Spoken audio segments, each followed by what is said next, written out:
Hey, Andrew. Yes, Steven? You know how we romanticize the days of going out to our local video store and sifting through endless amounts of movies, searching for our favorite films, and maybe even finding some hidden gems? Oh yes, I know it all too well. That used to be my favorite thing to do. Unfortunately, everything is online now. Well, what if I told you that there was a place online where you could get some of them same thrills as going to the video store? Are you talking about Orbit DVD? I knew you knew what I was talking about. Orbit DVD is located in Asheville, North Carolina, and online with OrbitDVD.com, they bring you everything your physical media heart desires.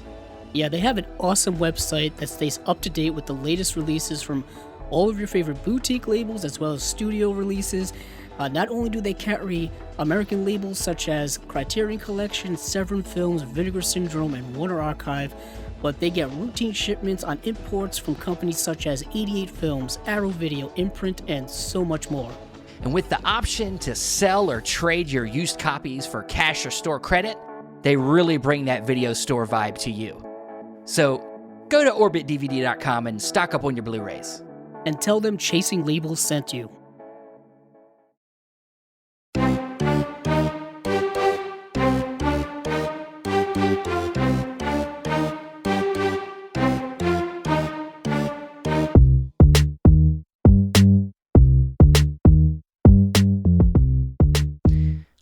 Welcome to another episode of Chasing Labels. I am your host, Stephen Billings, and with me is your other host, Andrew Cabral. How you doing, man?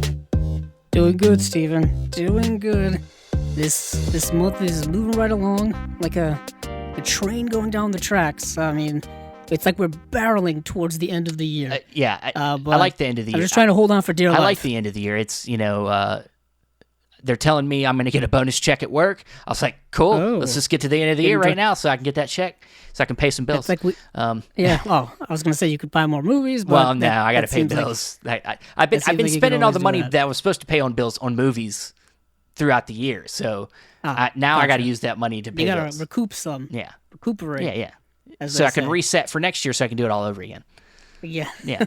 But like a merry-go-round. Yeah. Just keep it going. Just keep it going. But, so yeah, this is episode Spy number 77, and yes, once again we have another great guest, and so this week we have, if you've recently been aware of and if you've watched this show, of course, listen to this show, you of course know about Vinegar Syndrome and the partner labels, and recently one of the partner labels had just dropped a new release. The partner label is a relatively new label, ETR Media. They did a release this month of a film called I Think We're Alone Now. And this week we have the director of that film joining us, Sean Donnelly. How you doing, man? Doing good, thanks. Thanks for having me. Yes, thank you. And so we're definitely, of course, going to get into talking about this film, which I think speaking for Andrew, I think is very fascinating. I think, some people might watch this movie and maybe think it's, looking at some reviews, I've heard people say that some people looked at this movie and maybe even laughed at it, thought it was kind of funny. But I think that I don't think that was the intention of the movie. I think this movie has a real, I think, look at mental health, and it doesn't have any judgment at all. And that's what I love about it, because it's... Yeah, and before we get into that, I just want to, shout out how we got into contact with Sean Donnelly. Is through one of our fans, I guess? Yeah. Do we have fans? It's hard to say fans. When we say fans, it just feels weird. I would go more like supporter. Listener that's of the podcast, Johnny Pomato, who contacted me about saying, hey, I know Sean Donnelly. He directed I Think We're Alone Now, which is just getting put out by one of the Vinegar Syndrome partner labels. He was looking for places to talk about the movie. Where should he go? And he was gracious enough to suggest us. He talked to me, and I'm like, Steven's the guy you got to go. Yeah, why is he talking to you? What the hell is he thinking? He's the guest guy. I don't know. Maybe I'm just alphabetically first. Yeah, I think that's what it has to be it. Yeah. Unless he was going by last name, then he messed up. Because B's. True, yeah, very true. But it's... that's how we got in touch with Sean, and that's how we're here now. But for Sean, I guess we want to do our usual spiel about where you're kind of I guess your relationship with movies, where did it start?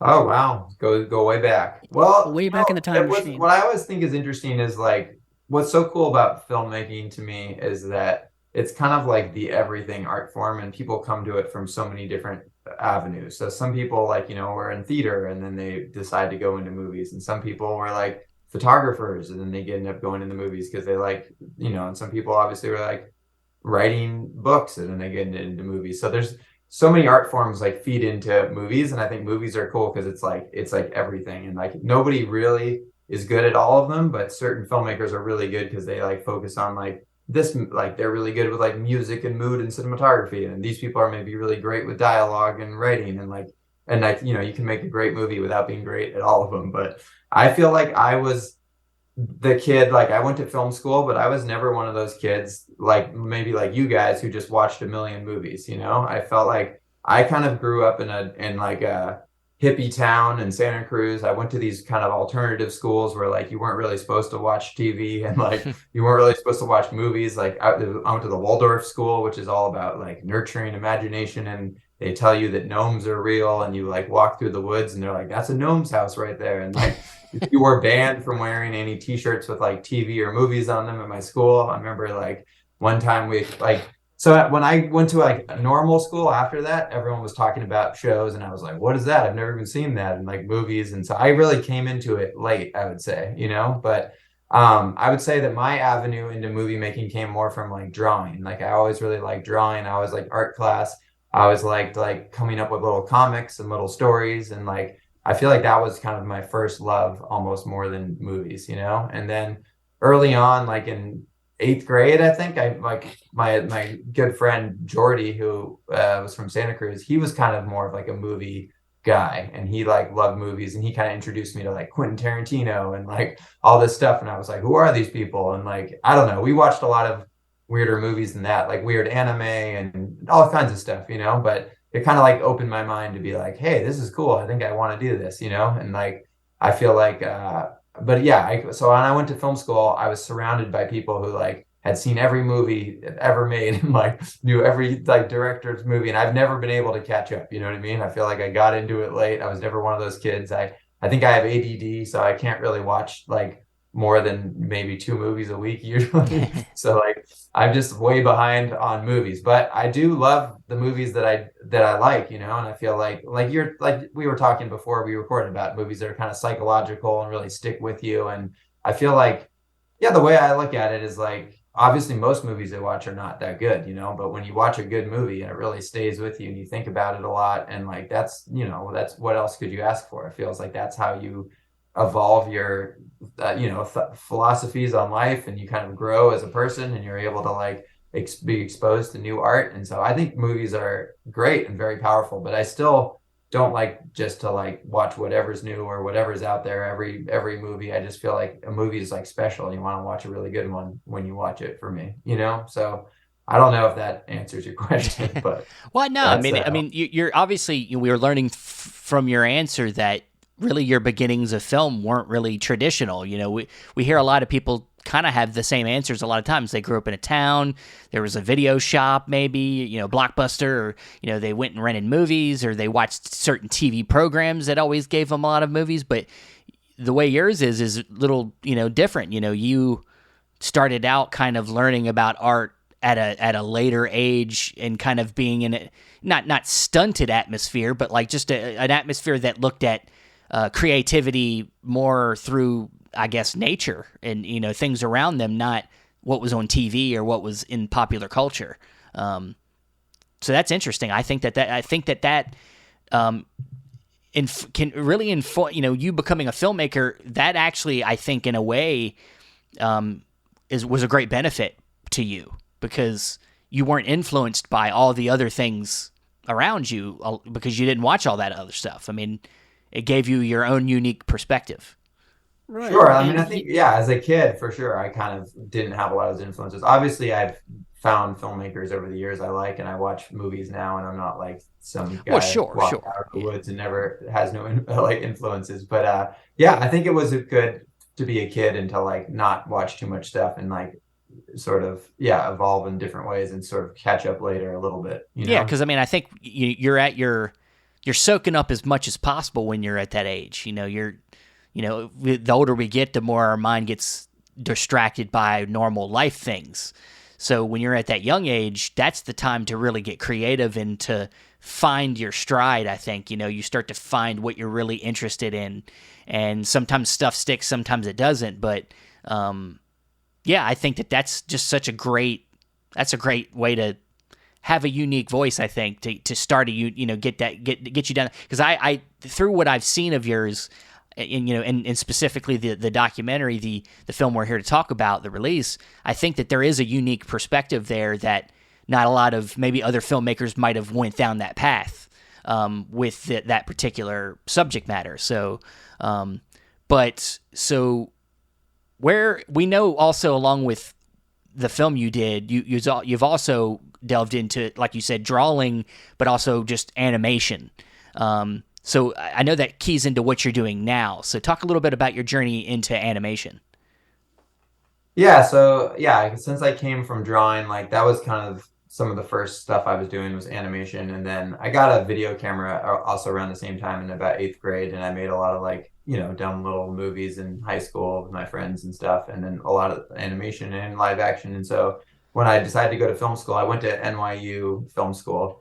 And they have classes for both. They have animation, they have live action. So I was taking all of the classes, and I was doing a little bit of both. I was working with actors and writing short films, but I was also doing animated short films. And so some of the first stuff I did out of school was like blending the two. I did a lot of like music videos where I'd like shoot a band and then do some animations, and like I kind of liked stuff that played with, like I think you can make reality look all kinds of ways. Obviously, you can do that with just cameras too, with lighting and cinematography. Different movies feel different ways, but using animation, that you kind of open up the possibilities even more to like how much you can skew reality or what kinds of things you can create. And so, yeah, I had a lot of fun. I really like people like Michel Gondry and Spike Jonze and those kinds of music video directors that were playing around and also making feature films. And so I was trying to like do my own, scrappy version of that, like in college and after. And then actually this movie came about at that same time. I was in film school and in New York City, and then I'd go home to Santa Cruz, where I'm from, for like holidays and stuff. And so I met Jeff just while I was home for Christmas, I think, one year. And so I had a video camera and I filmed him a little bit, but I had never made a documentary or anything, and that wasn't even really what I was focusing on. Like I said, it was mostly animation and then like short films and kind of more like narrative filmmaking. So I filmed like just really, just a little handheld camera, like wasn't very professional in any sense. It was just like me on a Christmas vacation.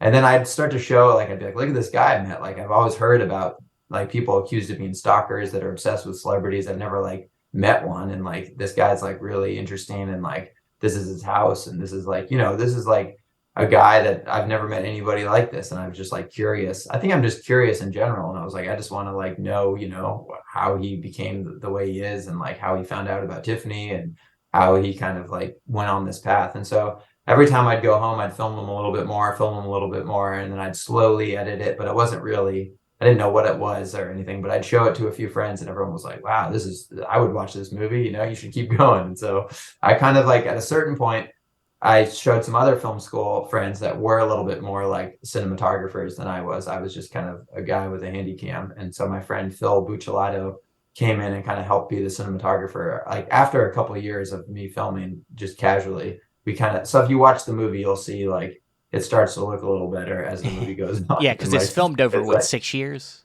Yeah, it's filmed over 6 years. And so I feel like, and we were both in film school. I think we were learning as we went a lot. And so I feel like by the time the movie was ending, we kind of learned a lot better how to make a movie than when we started. So it was like definitely like it was a cool process to just be like, let's just film and figure this out. And I think it was it was a fun process. And in the end, we kind of like figured out how to edit it together. And like, that's the hardest part. I think you get all this footage over the course of all these years, and then you have to like figure out sort of a structure and like a story and like how to put it together. And like, you don't want it to be too like long and aimless, but you also don't want it to be like too short and you're like, what was that? Or I didn't understand this person. So like, I think we finally in the editing room realized, like, not even till later, how many similarities Jeff and Kelly had. They're the two Tiffany fans we were following, and so the structure was kind of about intercutting them and like kind of showing all the things that they had in common. And so and then eventually they go to a show together and we meet them, and then we have the end. But that was sort of the hardest part. It took years to kind of like, eventually we were just like, this has been going on too long, we just have to finish this thing. And so we just like sat down and edited it. And yeah, I mean, it's cool now. Here we are 15 years after that movie was released, and played at a bunch of film festivals. It had like a little bit of a cult following, which was cool. It was on Netflix early on, and people like, I'd always be surprised. I'd go to a party and I'd be like, people are like, what do you do? I'm like, oh, I made this movie. And people are like, I saw that. And I was always like, really? Like, how did you see that? There's like a random movie I shot with like my video camera over a long time. So it was cool to watch it, seep into the world. And now we're re-releasing it. So because we're re-releasing it, we kind of had to go back and look over all this stuff. And I went back and filmed with Jeff for the first time in many years, and then with Kelly in Denver for the first time in many years. So we kind of made these bonus features and updates on them. And I feel like it's cool because like it was almost a new opportunity to go film them in a new way now that I feel like I understand filmmaking a little bit better, and I'm not just like totally running around with a video camera, but like have a little bit more of a sense of what I'm doing. And I feel like the updates just feel like what the movie might have been like if I knew a little bit more what I was doing. But I think the movie also wouldn't have happened if somebody like me hadn't just made it happen. Like, I don't know if anyone was going to just pay for it or like, give it a big budget and do it the right way. But I feel like I'm rambling on. No, you're right. No, you're good. It's all good stuff. Well, thank you. Yeah. I guess kind of jumping right into it. How did you end up kind of finding these two individuals, and how did you hear about, how did you hear about them? How did you get in contact with them at first? I mean, because it is a unique, situation and story.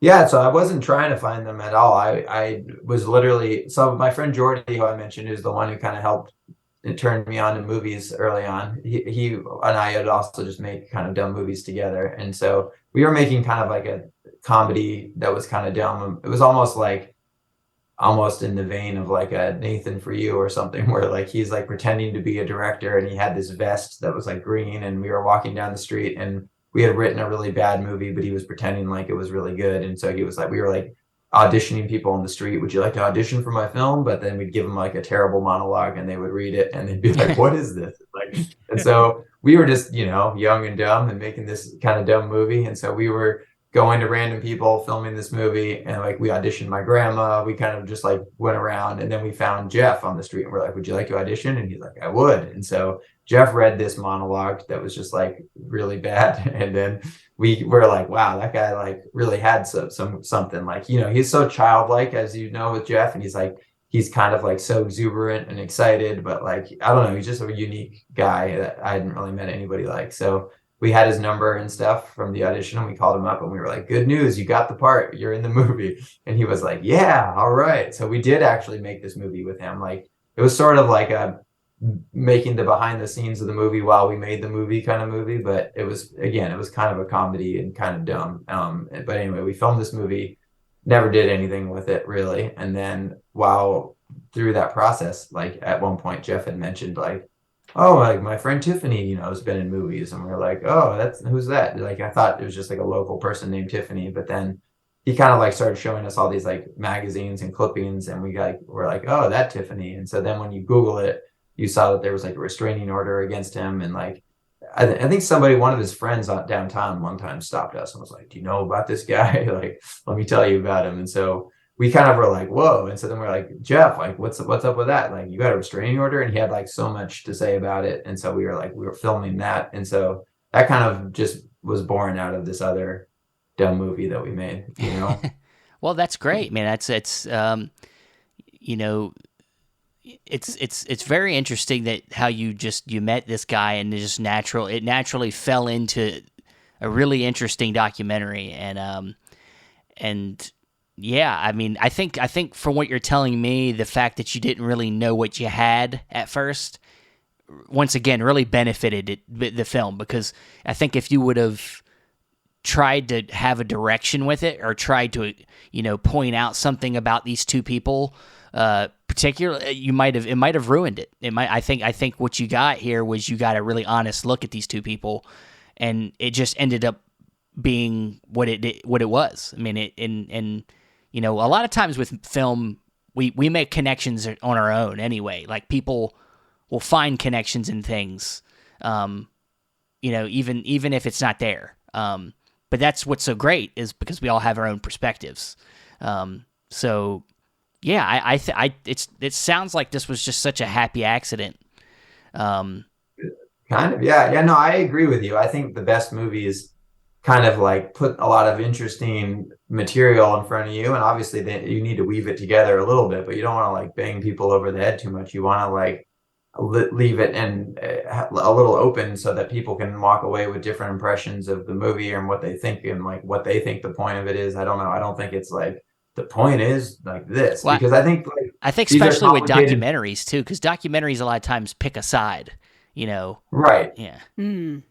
Yeah, I just think these are complicated people that like I couldn't begin to try to sum up in one sentence or like one point. Like, and I think every time I would sit back to edit it and stuff, I would think about something different. Like, they'd bring up something else in me. Like, I'd start thinking about, like people in our culture who like, have mental health problems, and like how we treat them, and like how maybe like even giving somebody a free place to stay and a free check, but then they're just in their house all the time, kind of makes people even more alienated than like, if I don't know, because they both have that same thing. They both have government supported housing, and they both have like food stamps, and they're both just like in their house alone all the time. There's no like activities or programs or communities that's the most fascinating thing to me while watching it is there is a clear, it's very clear that both of these individuals do suffer from some type of mental health issues and problems, and it probably very much impact their lives for a very long time.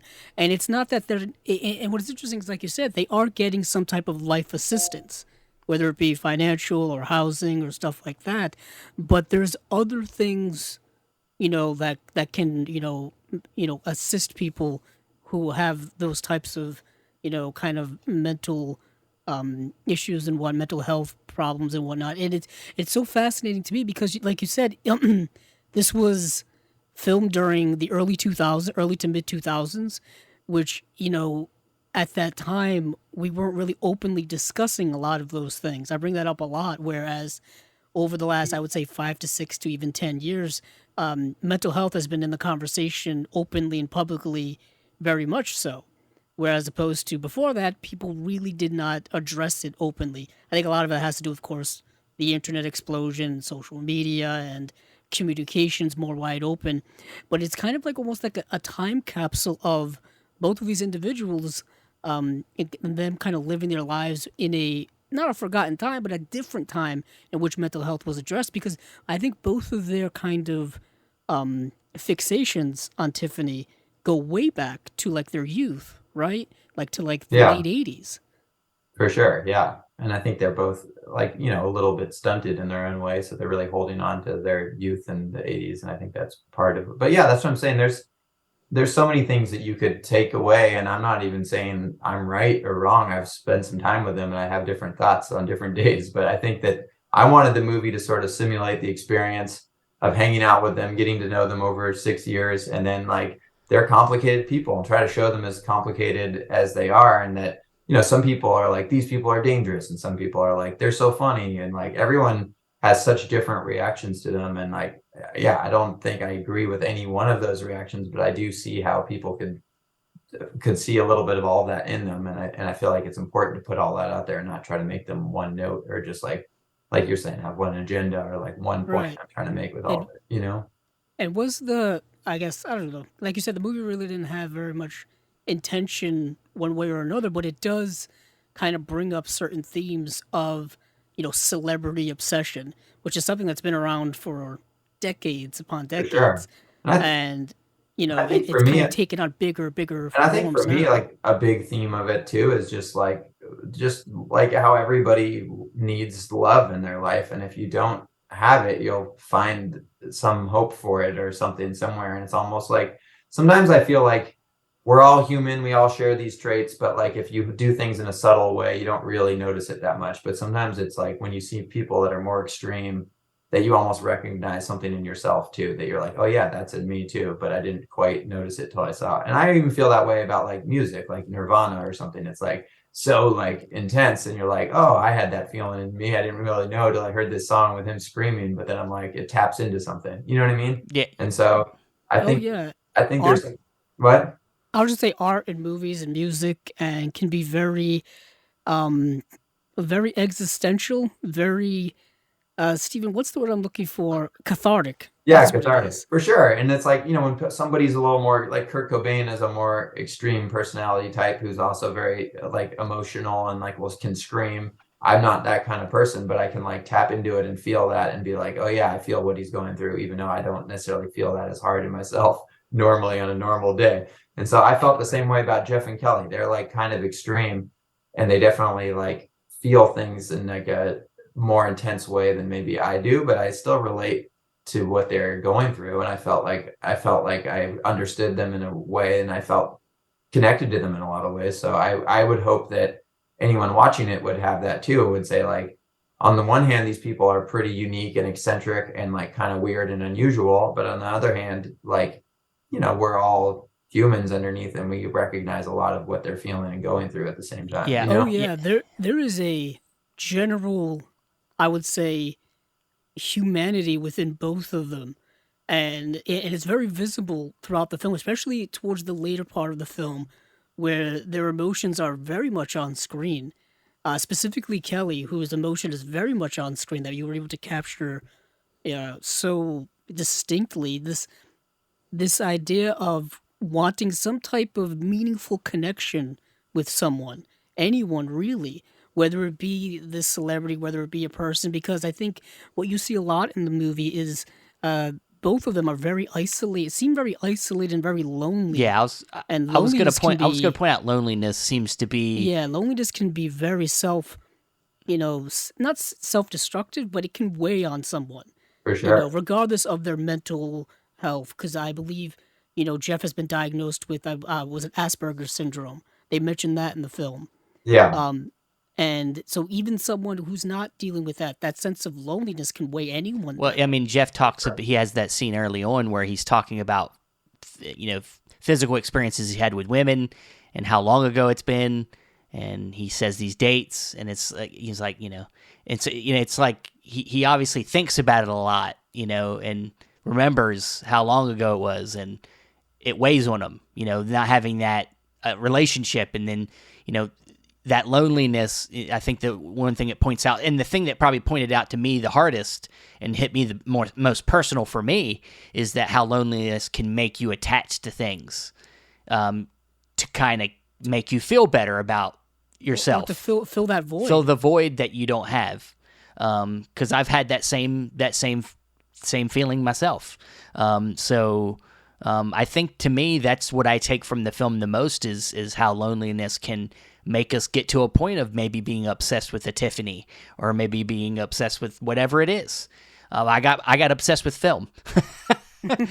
but I still love film. It's not detrimental to me. Now I'm married and I have a daughter, but I think that to me at the core is what I take from your film is how loneliness and isolation can really impact your health, your mental health, and can make you obsessed potentially with, Totally. yeah. And I think it's important to realize too, like that.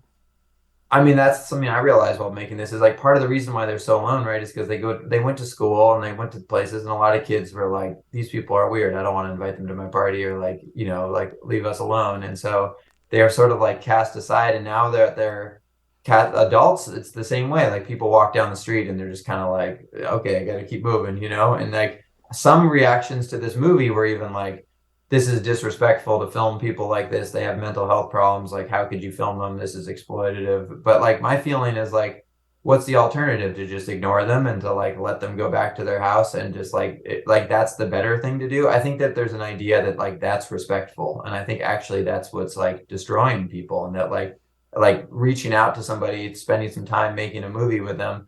Honestly, it was probably like a really life-changing experience for both of them. And like, I feel like we like became good friends, and I've stayed in touch with them over the years. And I think like getting to know them in that way, like I probably wouldn't have done that if we weren't making a movie, but like it still was like a good way to get to know them. And I think that's important. And I feel like it's important to reach out to people that are kind of like different and alienated and get to know them. And this idea that a lot of people have that somehow it's respectful to just ignore them, I think is actually the problem. You know? Yeah, that perspective makes me think about another filmmaker we recently talked to, Sean Baker.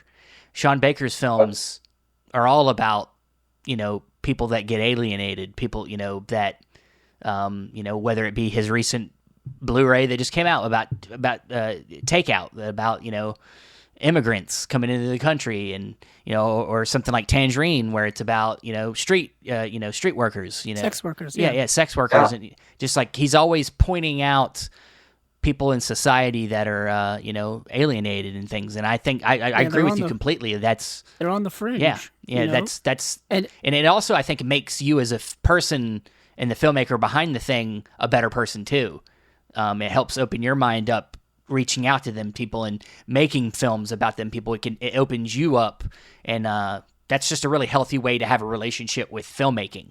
Totally. Is to do that. Yeah, that's cool. I like Sean Baker's movies a lot. That's cool that you had him on the podcast. I didn't know I was on such a prestigious podcast. Oh, no.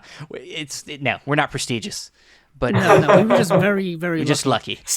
Steven is very persistent or bold when it comes to just asking people. I'm very lucky. So sometimes cool. you know what's funny? You get someone who says yes, and you're like, this is really? a random All story. right. I bought a ticket to see his new movie, Red Rocket. I saw that he posted on Twitter or something like, I'm doing a Q&A at this movie theater, and there's a few tickets left. So I was like, oh, that's cool. Like, I want to see it anyway. Might as well see it with a Q&A, right? So I bought it, but it was like a different part of LA than I live in. And, you know, LA has a lot of traffic, and it's like annoying. So it took like 40 minutes to get there. And then I got there, and the guy at the counter was like, oh, I think this is a special screening. And I was like, I don't think so. He posted it on Twitter, and I bought a ticket. And he was like, we're going to refund you for that ticket, but I don't think you were supposed to buy a ticket for that. So like, sorry, you can't see that movie right now. That's like a private screening. And I was like, what?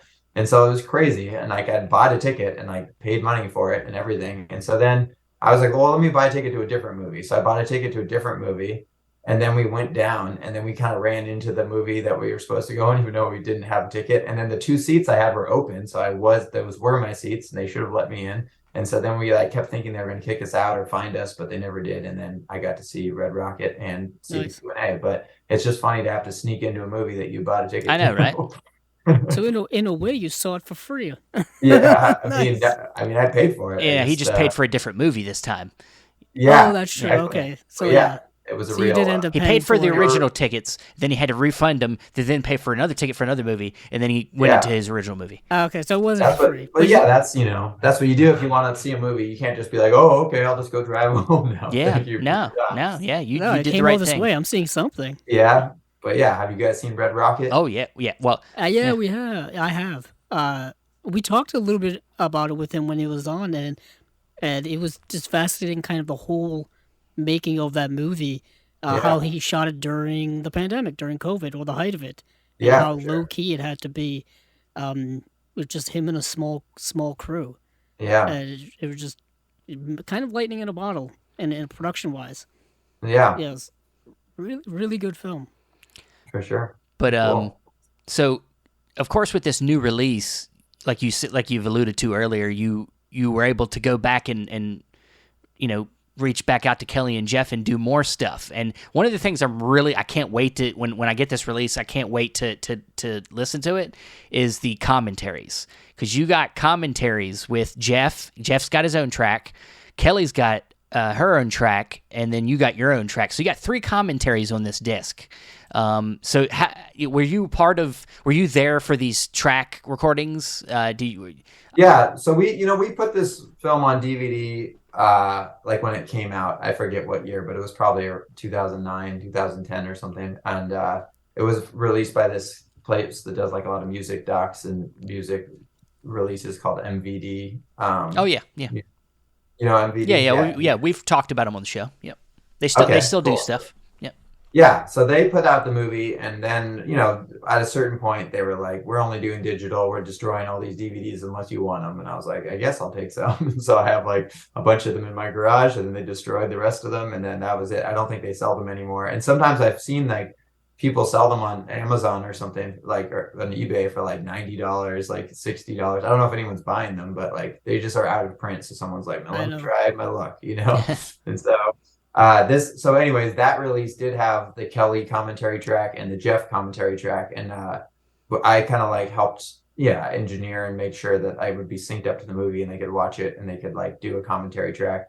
And then I started to do a director commentary track that time, and I was like, I don't like the sound of my voice, and like I don't want to do this, and I think Jeff and Kelly are enough, and let's just leave it at that. But then this time we needed some more content, and I think that I was finally ready as a person to take that plunge into director's commentary. But yeah, you can listen to it. I'm sort of losing my mind as I go through, just like, what else am I supposed to talk about here? Well, I mean, it's probably interesting to do it, so many years later, to do it, with once again a different perspective. Now that you've had some time, you've had time to think about the film more, and that had probably been a little easier to get it, especially when you do a documentary. You spend so much time editing it. It's probably getting away from it for a while and then coming back to do a commentary probably feels better. For sure. And there were a lot of like, I think I just realized that the most interesting thing is probably just to tell little stories rather than just like point out random things as you go by. That feels kind of just like you were saying, the people just reading the releases or something. Yeah, so, I mean, it's like, when it's a documentary, you're getting the reality in front of you. It's not manipulated too much. It's not like a narrative story where people might want to know the meaning of something behind something that was set up. Like if there was a metaphor here in this scene, but in the documentary, there's not typically something that's set up. It's typically what it is.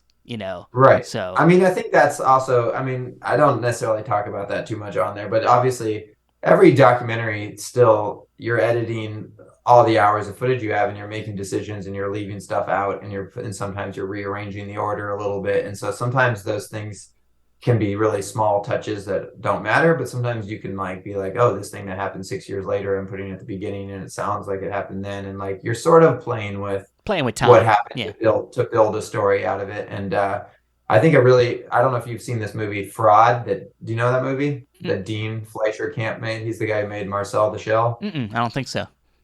So he's my girlfriend's a production designer. She knows Dean, and she worked on Marcel the Shell as the production designer. I don't know if you saw that movie. And so anyway, he's a cool filmmaker though.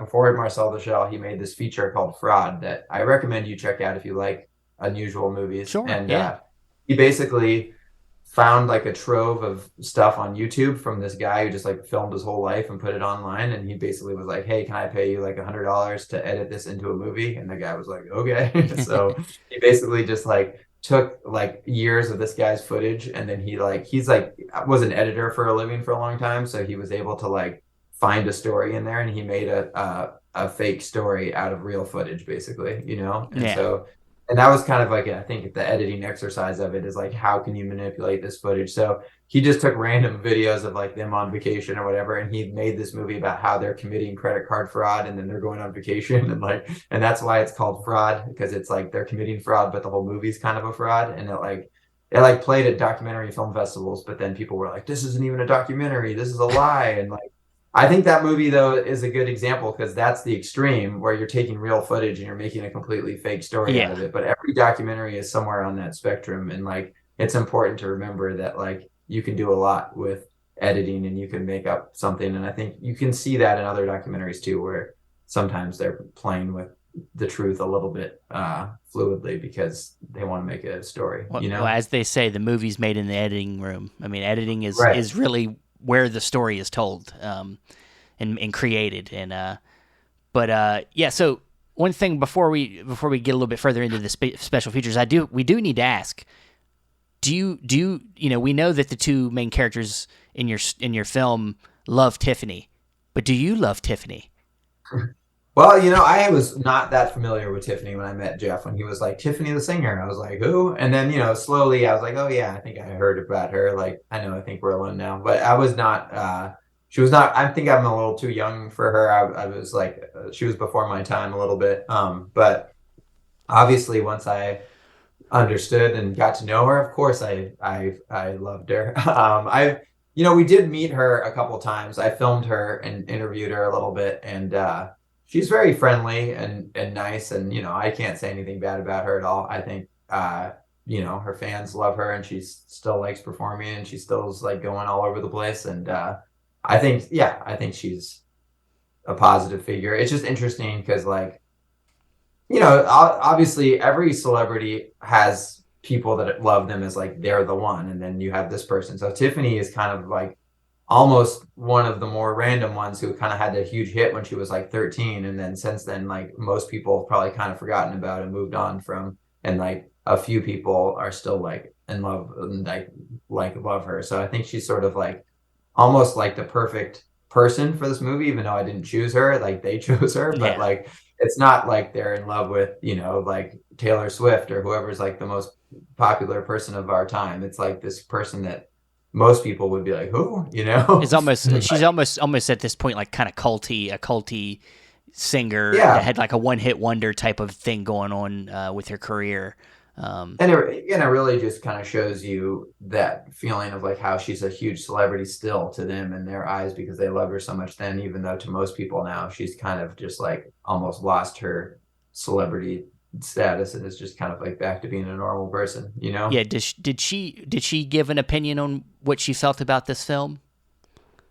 I'm not sure she's ever seen it.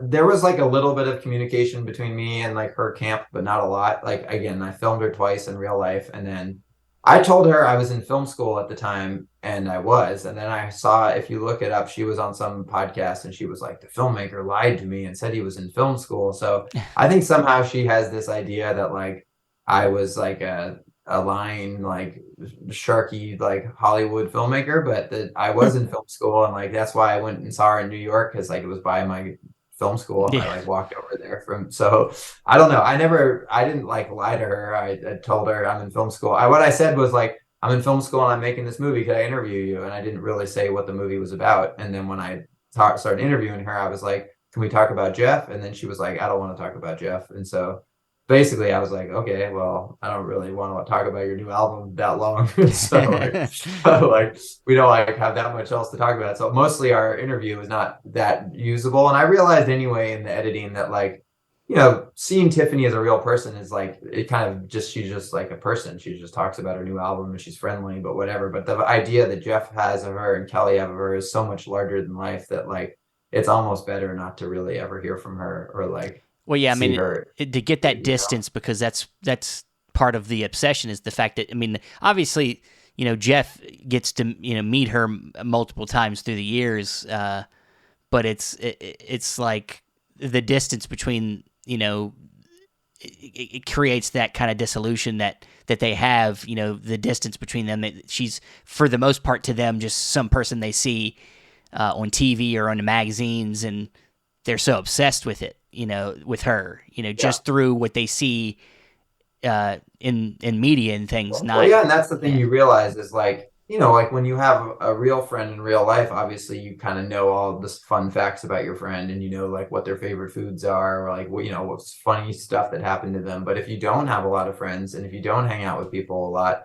then you almost like Jeff probably knows more about Tiffany than anybody he knows in real life, because he's like, I know her favorite country is Japan, I know her favorite food, and like because he reads all these interviews and he's like watched her so much that I think it's possible to feel very close to somebody because they're so in the limelight and in the public. Then you know more about them than you would know about like your neighbor or like a friend you see once every month or something, like so I think that helps you feel more close to somebody. But yeah, and anyway, just to finish the part about the Tiffany thing, I think her manager reached out to me and said he wanted to see the movie, and I sent him a copy, and he said basically like, I don't want Tiffany to ever watch this movie, but I think you did a good job with it, so nice work. So I was That's the like, silver lining, I guess. yeah, so that's better than nothing. And yeah, I don't know if she ever broke down and watched it, but that was the last update I had, like It would have 15 been years. interesting to get an interview with her for this I mean, release. just That would have been for interesting. this release.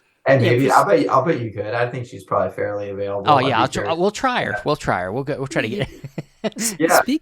Speaking of this release, this Blu-ray that's coming out, how did this kind of like happen? How did ETR Well, it's contact you, funny, or the real MVP of this podcast is Johnny Pomato, who is the guy who told me about your show and why we're doing this right now. He's also the guy who said, he's really into these like DVD collecting and kind of like films, and he was telling me, a lot of this company Vinegar Syndrome puts out a lot of movies that like have been old and have like a cult following, or like maybe your movie could be a good candidate for that. And I was like, oh, that's interesting. And he told me also that he followed the guy who runs it online, and that he had given, I think We're Alone Now, like a good review on some site or something. And so he kind of knew already that he knew of the movie and liked it. So I reached out to them and said like, hey, I heard that you like my movie. I heard you release old movies. Like, my movie's sort of out of print. Like, should we do this? And they were like, yeah, sure, let's do it. And I was like, okay, nice? it was pretty easy. But yeah,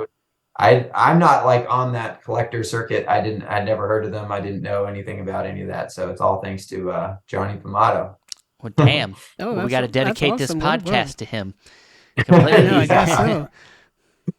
So when it came time to kind of gathering up all of your material and all of your stuff to put this together, did you have to go back and was everything shot on digital? Was it shot on Yeah, film? it was like when I was editing this movie, I remember I had like a drive that had it all. Then I had like a backup drive that had most of the footage, but not everything. And then my main drive failed at one point. And then I even paid money to send it to somebody, and they were like, sorry, it's dead. We can't get it back. And so I luckily had enough stuff, and I had already edited most of the movie, but like it was sort of like, like some of this footage like is harder to edit now because I had it saved as things like that. So I still have that drive somewhere, but honestly, for this release, I was like, I lived at my parents' house, and then I've lived like in LA, and then I lived in Portland, and like I kind of have stuff thrown around everywhere now. And so I didn't know where all the drives were. And I went on like this road trip adventure to the like my parents now have rented out their house. They don't live in the same place. So I had to like go in there and go in the attic and like dig through all the stuff. And then I didn't actually find anything in my parents' attic. And then I went to Portland. Like, I used to live there, and I still have a bunch of stuff in the garage. So I was like digging through the garage, and I found a drive, and I found like a bunch of stuff on it, but it wasn't everything. And unfortunately, I was never able to find everything. I don't know where it is, but I know it's somewhere, and it was probably in Portland. But maybe we'll have to do a special re-release again once I actually find everything. But I found enough to like find some old bonus features, find those commentary tracks. I found like everything I really needed, but I didn't find the true treasure trove, Yeah, I think the most important thing is that you found. I'm assuming you found the film, like Yeah. your edit. I found the film, the whole like it was, but it wasn't like an editing file with the film. It was like a saved movie file of the whole film, And so I did like go back and actually recolor correct it a little bit, but I had to do it on that one that had already been master, kind of color corrected. Yeah. So I sort of like I didn't have what I should have had, but I did the best I could, and I think it's fine. I think this movie is not, there's different kinds of movies. This is not like the cinematic movie you need to see in IMAX or something. This is like a handheld raw movie with like grain, low light, like just like shaky camera, a lot of it, but it's like, yeah, it's like raw and it's real. And I think it fits the subject matter, which is like a raw portrait of like two people. We're not trying to make it like this super glossy, like stylized, piece. It's sort of like, this is like unvarnished look at two people that you would normally not see, Yeah, I think it's the goal of most boutique labels to try, a lot of time, we spend a lot of time thinking about, getting a really great upgrade of something where the video resolution's higher and it looks cleaner. But I think for the most part, but depending on the film, and like with your film, I think it's you're wanting the film to keep that presence, and you don't want to clean it up too much or it loses something. And Yeah, and I think I made it subtly better. Like I said, I recolor corrected some scenes were like really orange, and like I yeah. shouldn't have ever let that fly, but I did. I was young and crazy. Well, of course, Yeah, also yeah, being on a Blu-ray disc, it'll also get a little bit of a bump too. Yeah, the and resolution mostly it's the bump. new footage. The new footage we shot like on a much better camera, Yeah. and I had my friend mix the audio, and it's done much more professionally than this movie ever was, really. So I think that's one thing that's cool to see on there is that we have like this kind of update of Jeff and Kelly that was done in a more high quality way. But yeah, the movie is sort of a what do you call it? Just like a piece of the past, you know? Yeah, a time capsule of the early to mid 2000s. Yeah. Film school project for the Yeah, most part. exactly. Yeah, it's like it's kind of crazy to make like a feature documentary as a film school project. But I finished it after film school, but I started it while in film school, and then yeah, the editing later. And yeah, a big shout out obviously to my friend Phil, who kind of not only helped me shoot it, but helped me edit the movie as well. And it definitely was a lot of work and couldn't have just done it probably all by myself, you know? Yeah. Well, Um, Sean, it's been great talking to you about this release. I'm definitely picking it up. I just watched it because I was initially when we talked about this film a few weeks ago. I started watching the film and I think I got like maybe 15, 20 minutes in, and then with having a baby, it's hard to finish anything.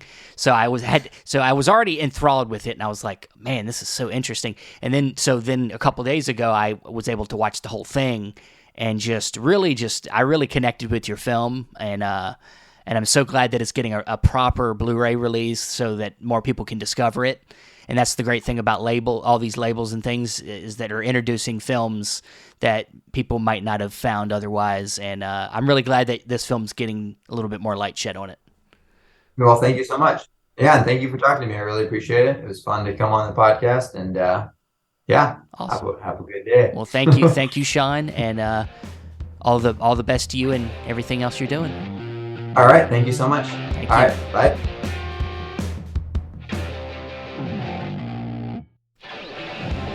Well, that was a great interview with writer-director Sean Donnelly. It was, that movie really took me by surprise. I had never heard of it, and when it was suggested by a friend of ours, we checked it out for the show anyway, and it was great. It was very it's very, fortuitous. very fascinating film. It was very fortuitous for us because we were going to cover it for the show anyway when it dropped with one of the partner labels, ETR Media, and it's certainly a unique film, and it's a film that I would have never heard of or seen had they not put it out or brought it to our attention. It's I Think We're Alone Now, the hour-long documentary about these two individuals who are obsessed with the pop artist, I guess, the musician, singer, songwriter Tiffany from the '80s. Was interesting is I was telling someone about it the other day, just randomly, just because they asked me, "Hey, what do you do?" and I thought, "Hey, this should be an interesting story." We're going to interview somebody who, made this documentary about, people who are obsessed with stars, which is something that you see in the news all the time now. But coincidentally, it is that time of year again, Stephen, a good time of year, and it's the time of year where we get the Black Friday sales, and it's been a little chaotic this year because I feel like we've gotten more sales around this time than ever before, or my memory is just really fuzzy and doesn't think back a year before. Well, part of it is probably just your awareness has grown. You're doing this show, and I do think that some other labels have decided to jump in on this particular weekend. But some big stuff. Obviously the Vinegar Syndrome and the Severin sales are happening this weekend, and maybe by the time you listen to this, they'll be over. But there's also the Imprint had a 50% off, which is odd because they've never done it before. Yeah, and one, they're in Australia, so they don't celebrate our Thanksgiving. Canada doesn't celebrate our Thanksgiving, but that's. I'm just saying that Thanksgiving is a uniquely United States holiday. So other countries typically don't observe it Yeah. or are aware of it to the most extent. And it was interesting because I was there at 5 p.m. their time, which is 1 a.m. my time, and I was there refreshing, trying to get in on the deals right away. And unfortunately, like many websites out there, couldn't handle the traffic and was glitching out a little bit. But they fixed their stuff and they got rolling about an hour or so later. And I did end up picking up some stuff from there. Got some stuff from Vinegar Syndrome like usual. I went to my local Best Buy the next day because I wasn't fighting the crowds at 5 a.m. anymore. Don't got it in me anymore. And and also the Criterion sale is also wrapping up as well. Yeah. So everybody in our kind of community is getting bombarded now, and that's only the tip of the iceberg because you have Amazon price matching people. You've got other websites also having sales. Well, yeah, like I was gonna say, MVD had a sale going. Right. I think Eureka had a sale going on. Arrow There's a ton of them. Yeah. had a sale going on. It just there's so many to keep up with, and it's like there's only so much money to go around. People, come on. Yeah, Come on. I would say the headliner is obviously Severin and Vinegar Syndrome. It's one of them things where they really build up to it all year round. Obviously, they both have the halfway to Black Friday as well. So I think them are usually the two headliners. And I could tell you this year for me, and I'll just wait till I get them in to talk about them. But I got a hefty pull for this. Yeah, I got a few myself. Yeah. I don't know if anybody listening at home, I don't know what your strategy is when it comes to Vinegar Syndrome or Severin, if you're there right at midnight or if you wait a little bit. To be honest, I don't think you can wait. And that's the one thing I've learned. You can't wait or else certain things do sell out very quickly, but it's not like it used to be. I remember just hearing about these sales like the Whispers throughout the internet from a couple of years ago before we started doing the podcast, and people just like mad dashing and rushing to get their stuff in right away at midnight. It all depends on what you're trying to get. I mean, the more you learn, how the label works and how many copies they keep on hand with certain releases. I mean, a lot of them, big Vinegar Syndrome releases, they have so many units that there's a good chance they're not going to sell out. Yeah, that was the one thing that did surprise me, and I think that's the one thing that they've kept up with over the years has been the demand increase of their stuff. Yeah. Especially their bigger name stuff, their 4K UHDs that they keep putting out on a regular basis. Certain other titles. What really goes quick and what is really limited. We harp on this a lot. Is the partner label stuff. That's the stuff I think that sells out quicker than anything, because most of them are limited to 1,000, 2,000, 1,500. Some of the bigger stuff, like some of the Agfa Doris Wishman sets that are available, those are like 5,000. Those are a lot of units out there. Those are still available, and so you gotta look around. That's the one thing you just gotta make sure to cover all of your base about all the stuff you want. And if you see things dropping fast, grab them. Because I had one thing in my cart that I think when the sale started, had like 70-something copies left. Yeah. By the time I got to the checkout, put in my information, was about to buy it, it sold out while in my cart while I was checking out. And I almost missed out on it. But I pivoted and went to our sponsor of our podcast, Orbit DVD, because I knew they had some in stock. Bought it right away from them, so I saved my own ass, as they say. Well, and that is why you don't wait till it goes down to dangerously low prices, because then you start playing the roller coaster game of panicking until you want to vomit. Sure, yeah. Also, why you have to put your information in? Like, shouldn't it already be there? Are you signing in as a guest every time? Well, things like your pay information, your credit card, debit card number, all that stuff. My stuff's saved. I mean, it's I don't use. I use PayPal, so okay. It's just it just expresses it out for me. And I mean, you got to be careful, man. You can't let it get too dangerously low. You get that stuff's going. There's thousands of people out there fighting for this stuff. I know. It's like you know what is interesting is I keep seeing this on social media as well, whether it be TikTok or Instagram or Twitter or whatnot. People are bemoaning how this year the Black Friday isn't as wild and insane as it always is. And they're posting like pictures of like people at like empty Best Buys and Targets and Walmarts and all that stuff, and it's like, oh, it's not like it used to be.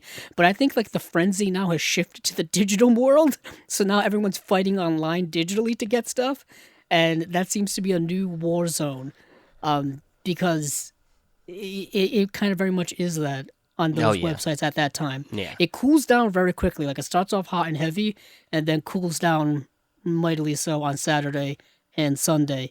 But I still like to keep up with it because there's always a few more things that you have in mind that you want to get. So I was fortunate enough to get everything I wanted right now, with a few left behind for next time, maybe.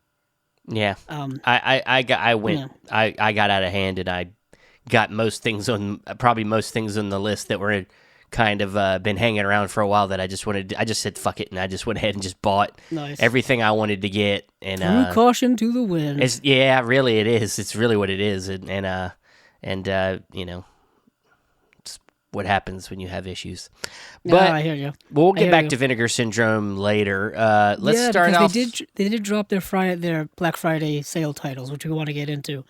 But where do we want to start off with this week? Not much going on because of the holiday.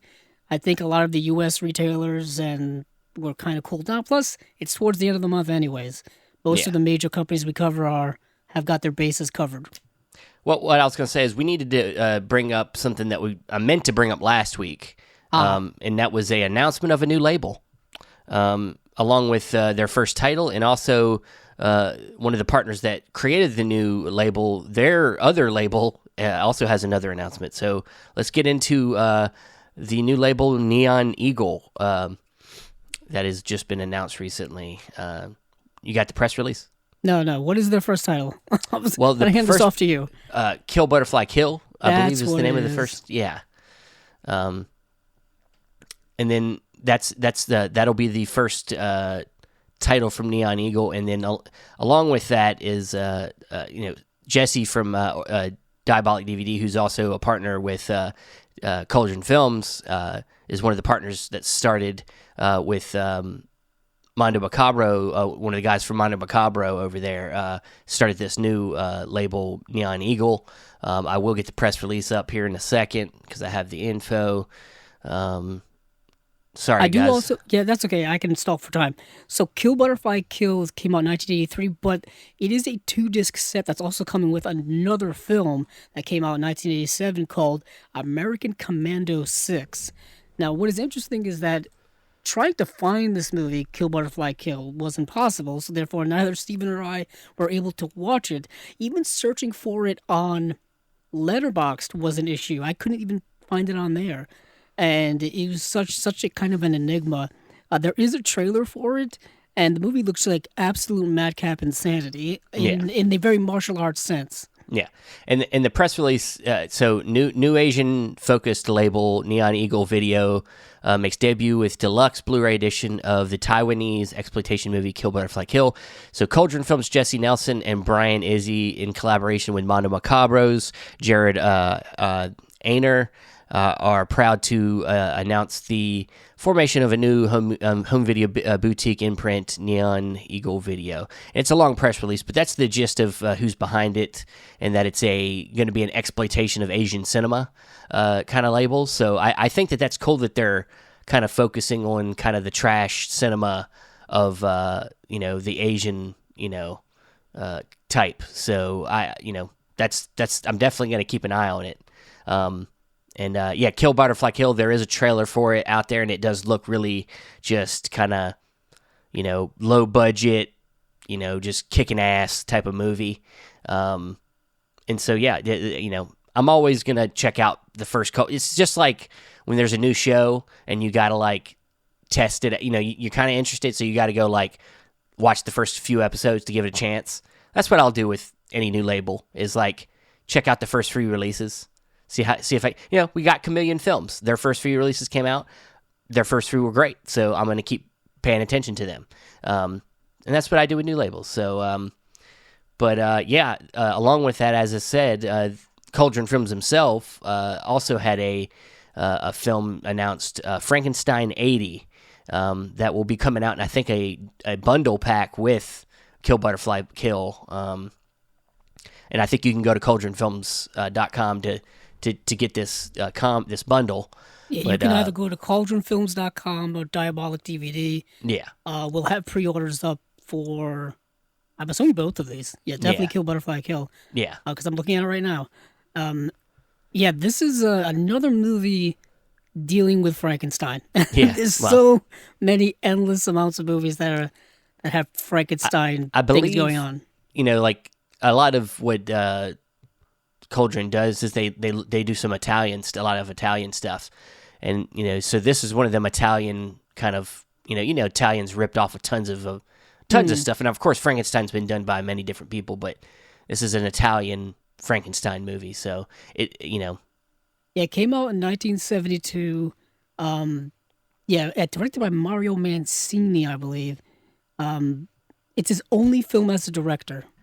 Okay, well, His stylish, gory, and sleazy take on the Frankenstein story in true Italian exploitation fashion, with nods to giallo and a streak of dark humor. Interesting. It's the Frankenstein story, but done in that style.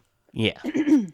So those are I think that's it from Cauldron and Neon Eagle, right? Yeah, that was just they had their first thing kind of announced, and I just good luck to them. I'm definitely going to keep up with it and see what else they got coming out, and I'll be excited to check out Kill Butterfly Kill when it comes out. But moving on, moving right along, we got a few Shout Factory things that dropped. What do we got? We do. Okay, so I guess we'll go with the headliner, the one that dropped, I believe, yesterday. This news, at least. And this is the Magnificent 7 Collector's Edition, a UHD 4K. And this is coming out, I'm assuming, sometime next year. This is the John Sturges film. This is the, I guess you could say, American Western remake of The Magnificent 7. It's starring Yul Brynner, Eli Wallach, Steve McQueen, Charles Bronson, Robert Vaughn. This is interesting because this Blu-ray has been out for a very long time. I know because I've had it for a very long time. It's been released in a multi-pack, I believe, with its many sequels, as well as just a standalone on its own. It even got a remake a couple of years ago. Remember the Antoine Fuqua remake with Denzel Washington and Ethan Hawke in 2016. I remember that because that was one of the first ever movie reviews I did on my YouTube channel. Yeah, Vincent D'Onofrio's character in that movie with that high-pitched voice. Oh, like that. Yeah, he played a mountain man. Yeah.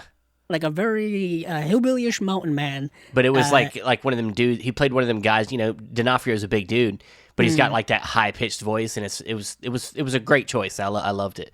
I loved the action in that movie. It's a decent remake. I mean, it's definitely more about the action than anything. It's not. It's like.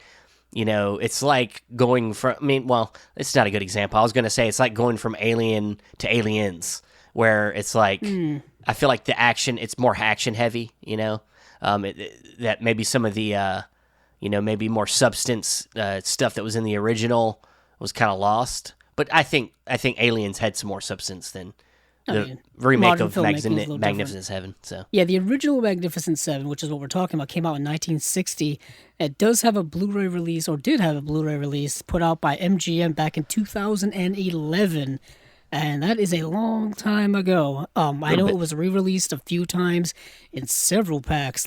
Even like a Steve McQueen collection, it got re-released on Blu-ray.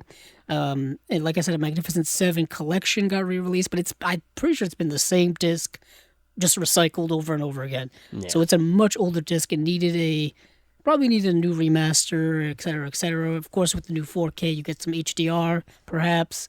So yeah, this is being put out sometime by Shout Factory. I'm not quite sure when. But yeah, it is on the horizon. So that was kind of big news for people. Nice upgrade. Not a big fan of the cover, to be honest with you. It's fine. I don't know. It's got it's a gold, what is that, opaque? What's that? I don't know. I don't know colors, man. I don't know colors. But it's, I assume this is going to come with a slip cover as well. So maybe the slip cover will be different than this, Yeah, hopefully. But that's not all they're coming out with. They're also coming out with another Charles Bronson film. And this is The Evil That Men Do, will be released on November 29th, which is right around the corner. But I believe, if memory serves, of course it's not saying it here, but I think it said it on Facebook, is that I think this is exclusive to Shout Factory's store online. I think you can only buy it there. And this is Charles Bronson doing Charles Bronson things circa 1984. I believe this is a TV film. I believe it was as well. Maybe. So the premise of this film is that he is a retired assassin who gets brought out of retirement because he has to go to some Central American country whose government has this guy who's just torturing the heck out of people and like killing them. So he's got to stop him, and it's political and it's revenge fueled, and it's Charles Bronson like being a badass. That's kind of what it is. I did get to see it. So, and yeah, there is a TV version of the film that is done with in 1:3:1 aspect ratio, and then there is the standard theatrical exhibition of 1:8:5:1, which did confuse the heck out of me because when I went to look for it to watch, I kept hitting the 1:3:1 aspect ratio, and I was like, "Wait a minute, was that the way it's supposed to be?" But then I got conflicting reports according to IMDb, then according to here. But anywho, it's another Charles Bronson. So if you've been collecting the Bronson stuff from Kino's been putting out a ton of it. Indicators put out a couple of it themselves. And this is just another one to add to your Charles Bronson collection. Yeah. But what is the other? Oh, yeah. The last one here, I believe, is RX Christmas, right? Yes. And this is a movie directed by Abel Ferrer, I believe. Yes. Who is, I believe he's the director of several movies of note. I think he's the director of the original Bad Lieutenant. Yes, I believe so. The one with Harvey Keitel. Yeah. That is a very, very dark film. That's much different than the Bad Lieutenant with Nicolas Cage. Similar they're premise, not the same. Different. Yeah. They're both about crooked cops doing Sure. crooked, dirty shit. But one takes place in New Orleans, and the other one takes place, I'm pretty sure, the dirty streets of New York City. That just seems to be... he did a movie I have in my collection. I think Arrow put it out called, I believe it's called The Addiction. Or Addiction. Yes, and it's kind of like a vampire. It's a vampire movie, black and white. He also directed the movie. I don't even know if this got a Blu-ray release or DVD release anywhere. Back in 2014, he directed the movie Pasolini, which is about the last days of the Italian filmmaker Pier Paolo Pasolini. And Pier Paolo Pasolini, he was portrayed in this film by Willem Dafoe. I always wanted to see this movie, but I've never been really, been able to find out where I can watch it. And for those of you who don't know, Pier Paolo Pasolini was murdered back in the 70s. Several of his movies are in the Criterion Collection, most notably Salo. Salo is in there, and then his Canterbury Tales and Teorama, I think, is another one of his films. But that's just a movie that I've wanted to watch from him for the longest time. But yeah, he's been directing lots of movies. He directed King of New York with Christopher Walken. He directed the Gladiator, but not The Gladiator, the one you're thinking of. He directed a TV movie in 1986 called The Gladiator. That's something completely different.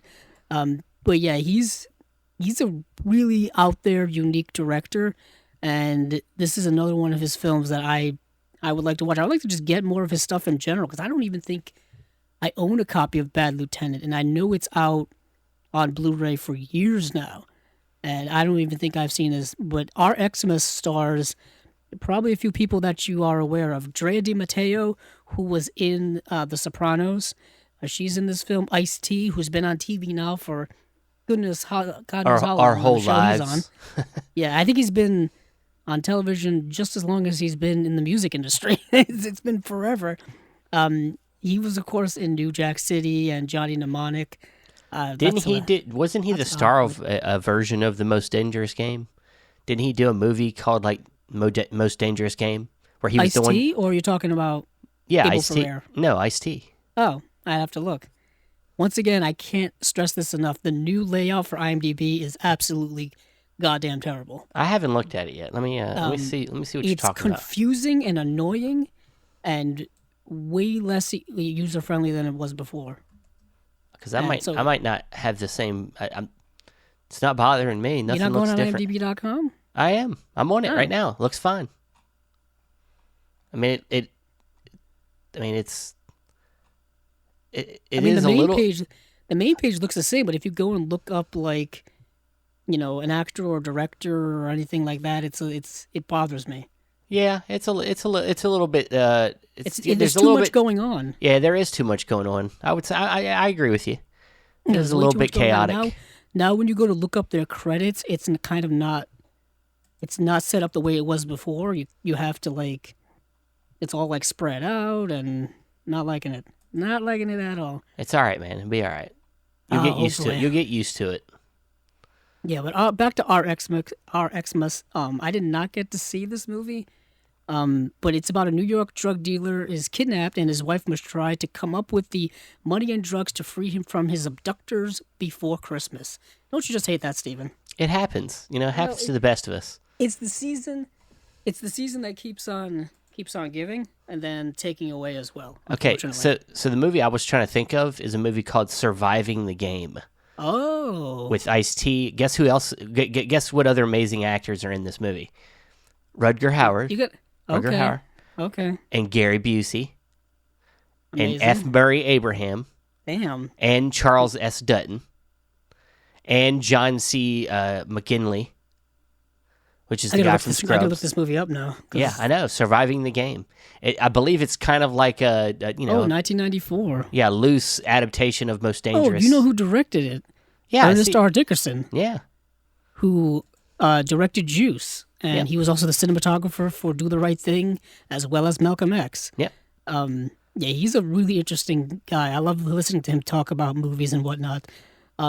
There was there's a great documentary on Shudder about black horror films and stuff like that, and he's heavily featured in it. And he's just talking about the history of black horror and whatnot. It's really, really good. Well, this just reminds me that we need a release of Surviving the Game that I can actually get from watch. I can get from a boutique. Oh yeah, it's not out of the realm of possibility. I think it was put out by New Line back in the day. It didn't sound like a boutique to me, Andrew. No, but New Line originally was an independent cinema before it became a kind of subsidiary of Warner Brothers. Well, I'm thinking a good Arrow release of this would work out pretty good. I wouldn't. Anybody, if you're listening, Surviving the Game, Ernest R. Dickerson, make it happen. Imagine if we had that pull. We could do that. I hope when we talk about stuff enough, hold? it gets it out there to where it just happens. I know, just keep pumping it out there. Yeah.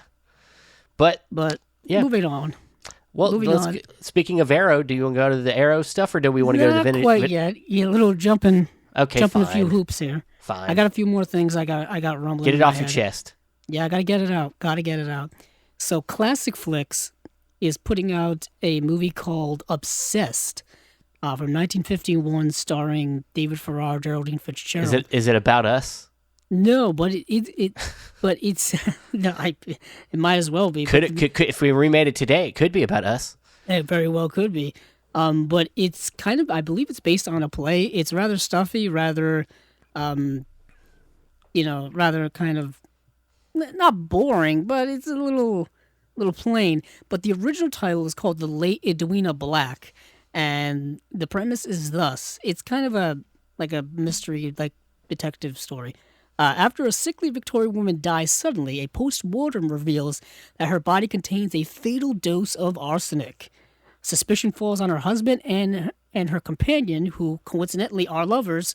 Inspector Martin of Scotland Yard solves the mystery of her death over a cup of tea. It's kind of all set in one stuffy house in Great Britain, and it's all done through kind of dialogue and whatnot. It's it's a play. It's a play filmed in real life, essentially. But it's a nice kind of mystery with some twists and turns and whatnot. I rather enjoyed it. The movie clocks in at 78 minutes, so it doesn't overstay its welcome. But it is getting a 4K restoration from Classic Flicks, and I thought I would point that out. Okay. Because, Classic Flicks is just a company we don't talk about that often. But they do put out some good stuff. They put out I, the Jury, the 4K UHD edition, which is just came out a few weeks ago. Yeah. They put out a couple of other things. A lot of Little Rascals collections here, but also Raw Deal, some Abbott and Costello stuff. Along Came Jones, Merrily We Live, the T-Men. There's a John Alton film noir collection which has the T-Men, Raw Deal, and He Walked by Night. Those are actually the 3 classic flicks releases that I want. I've been circling around them for years. I know, Steven, you have one of these at least. Dude, I'm sure right? I have something. I think you have Raw Deal. I don't know why. No, I just don't have feel Raw like you Deal. do. Oh, okay. I don't have it. I'll let you know when I figure it out. Okay. And then just throw in another one here, Another Man's Poison, which is a Betty Davis film. That's really, really good. And He Walked by Night is also really good as well. So that's that classic flicks announcement. And just one little more thing is that MVD Marquee is pushing back that Rain Man 4K we talked about because they're working on, I think, an HDR master for it. So don't hold your breath on that anytime soon. So, anywho, now we can jump into the one slate of the week, and that is the Arrow slate. All right. And yeah, Steven, let's run these bad boys down. We do got quite a few. All right. Well, the headliner here. These are going to be February releases. So starting off, the kind of one of the big another pull from a Criterion. We're now getting a 4K. Now this is technically a UK release, but of course 4Ks are region free. So we are getting a 4K Blu-ray of The Last Emperor, which is a film that I believe won Best Picture, 1987 Best Picture. It did indeed. And Bernardo Bertolucci. Yes, and this is a film that's pretty well known. It's on HBO Max right now if you guys want to watch it. But it is about the kind of the life of the last emperor of China. Before of course, all the politics. You're very educated in this subject matter. I'm waiting for you to go through. I was going to say I know you're educated. I love this movie. I know you do. So go ahead and explain what's happening in this film. So this is based off of the book called The Last Emperor, directed by Bernardo Bertolucci, who directed The Conformist and Last Tango in Paris. He also directed the movie The Dreamers from 2003, I think. That movie needs a Blu-ray release at some point. Come on now. But basically, it follows the life of Pu Yi, who is the last emperor of China. And it takes place predominantly in the early 20th century. And it kind of focuses entirely on him and his life. And it's an interesting life. He is, when he's born, he becomes this emperor, and he lives his childhood in the old city, and he just kind of lives there until political changes happen. You know what I mean? Yeah. Where they kind of get rid of this idea of the emperor, the government's change and whatnot, and he's kind of deposed a bit as a child. And he doesn't really have any real power. He's more of a figurehead.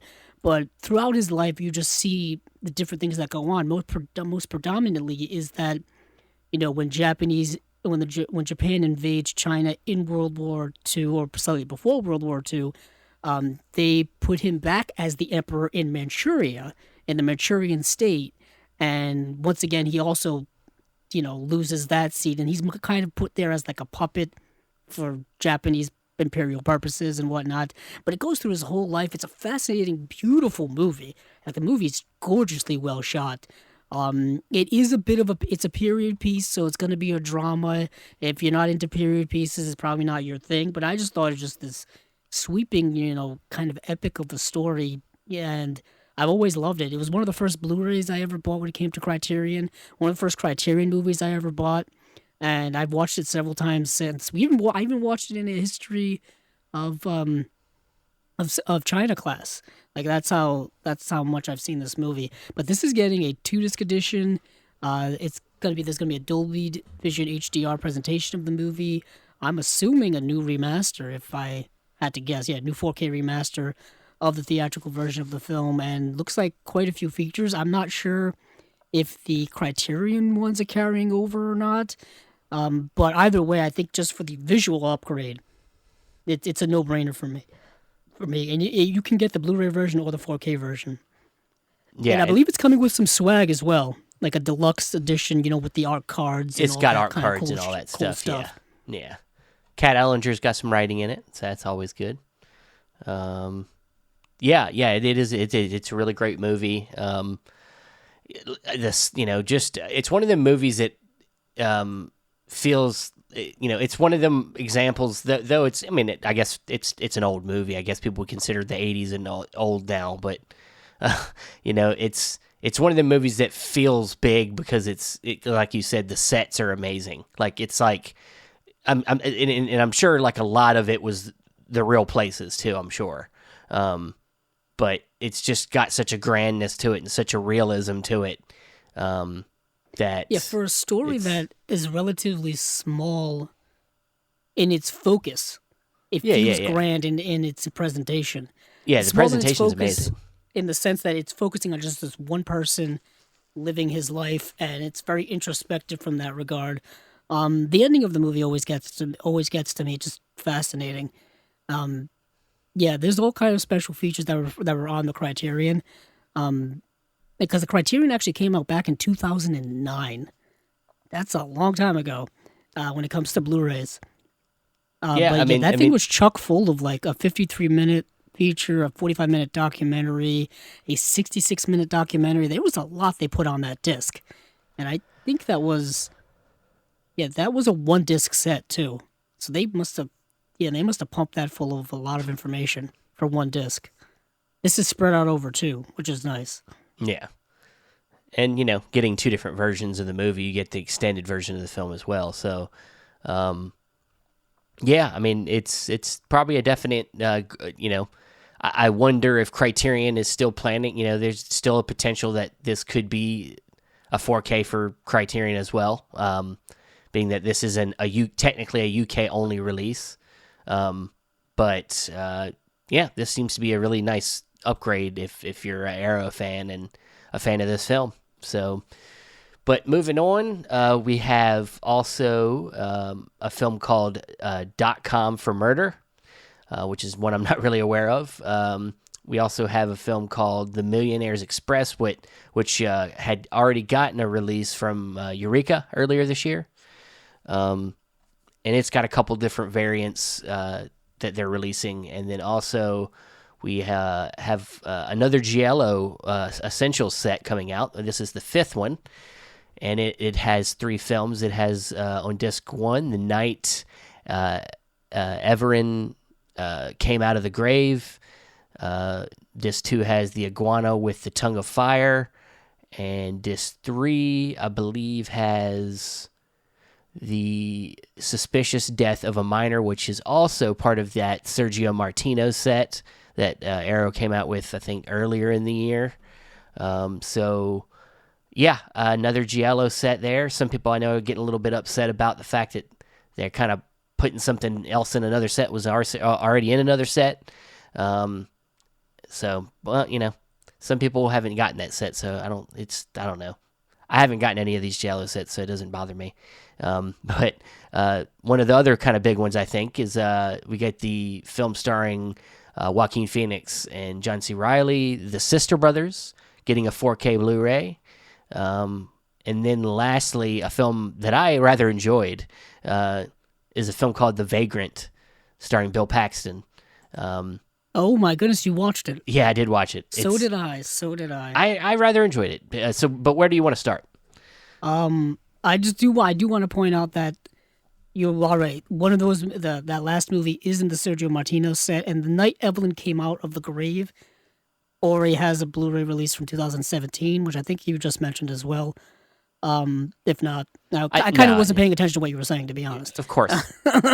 You were too busy looking around for something. Yeah, I was too busy looking up whether or not this had already gotten a release before, and it did. So I can understand maybe a little kickback on this set already having 2 movies that were previously released in a different form someplace else. And I believe originally, even before Sergio Martino's set came out, I believe that Suspicious Death of a Minor actually had a single release before it was even in the Sergio Martino release. Oh, gee, And then now it's in another set. I believe so. I might be wrong, but so it's kind of gotten flung around to different sets multiple times. Like I don't know why. It's making its rounds. I don't know if guess. it's a lack of having giallos or what, but I feel like maybe they should stop making these sets if they can't bring some new ones in. Yeah, The Suspicious Death of a Minor had its own release in 2017, was in the Sergio Martino box set that came out in 2021, Okay, and 21. is in this Giallo Essentials White Edition box set that's coming out in February. Yeah. So it's gotten the same disc release three times. It's That's a lot. Damn, that's a lot. It's a lot of reissuing. That's. I mean, Yeah, very true. I know I've seen the movie. I'm pretty sure I've seen the movie. I don't know if I remember it was that good. I couldn't remember if you got the Sergio Martino set or not. I did. Yeah. Okay, so you already own it. Yeah, I have the movie. I mean, like I said, I haven't gotten any of these giallo sets. Giallo is one of them genres that it's a back and forth for me. Like, I'll find some that I really love, and then there's some that I get bored. I get bored of them. Like they're hit and miss for me. They're hit and miss for me. I can understand that. What I really want to get, and this is something that I'm way too late in the game for, is the Forbidden Gialli sets from Vinegar Syndrome. Yeah. I know they've got 3 or 4 of those out right now. Yeah. I don't know why I'm guessing when I can just look it up.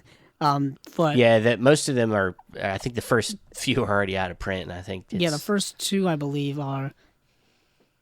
What's it called? Is it called Forbidden Gialli? What's it called? Forgotten. That's what it is. Forbidden, Forgotten. We're all. I mean, Gialli by itself is already pretty forbidden. Yeah, I guess that's true. Yeah, there are. Yeah, there's 4 of those sets now.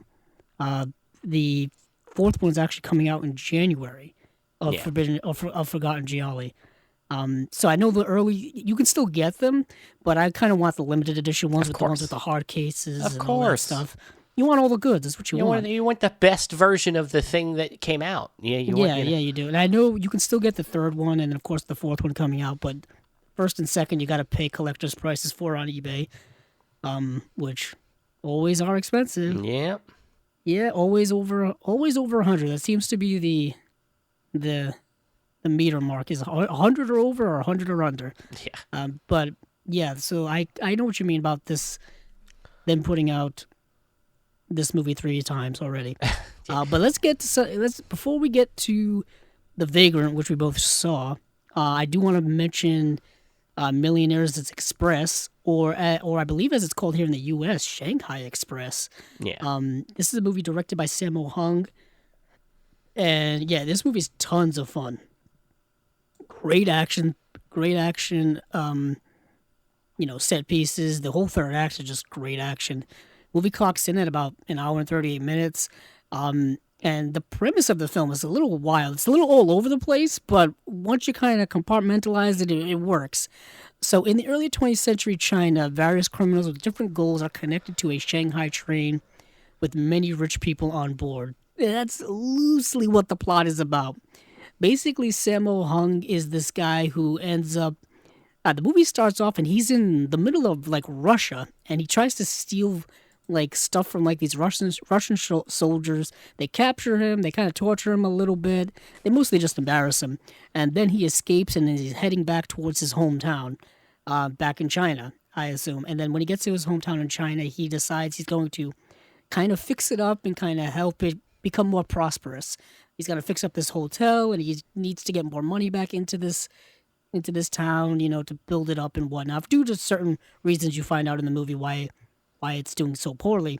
And just lo and behold, a train is going to be traveling through town, I think on its way to Shanghai, and it's filled with wealthy individuals, plus criminals, plus whatever's on the train, regular people, and politicians and whatnot. So he's going to try to devise a way to have this train stop near the town and have to come to this town and stay at the hotel and spend money. But of course things get more complicated because you got all these different kinds of social classes in there and all have different agendas, and all kind of stuff ensues. There's a lot of comedy, a lot of situational, a lot of physical comedy in the film.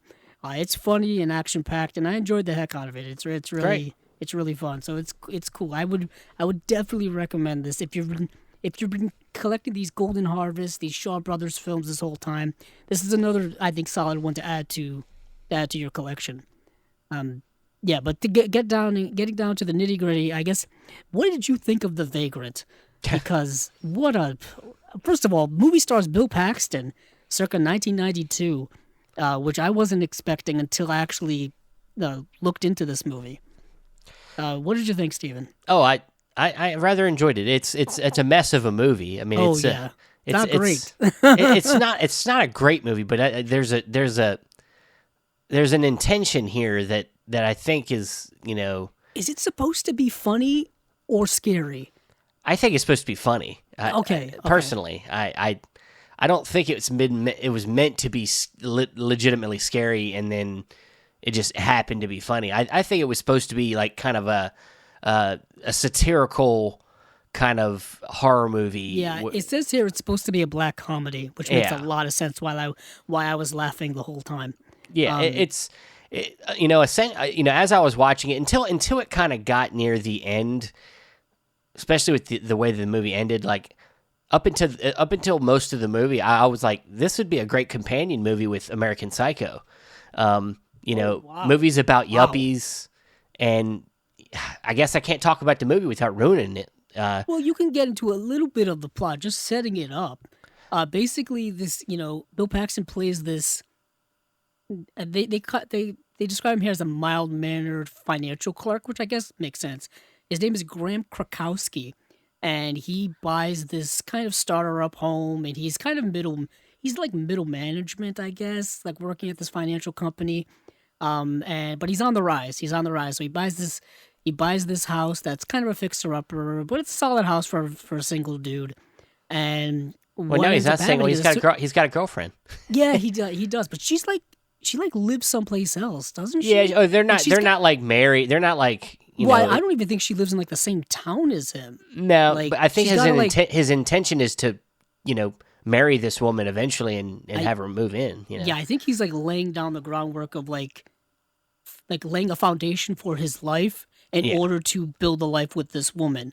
But right away, as soon as he moves in, there's this vagrant or this homeless person who is just hanging out in his house.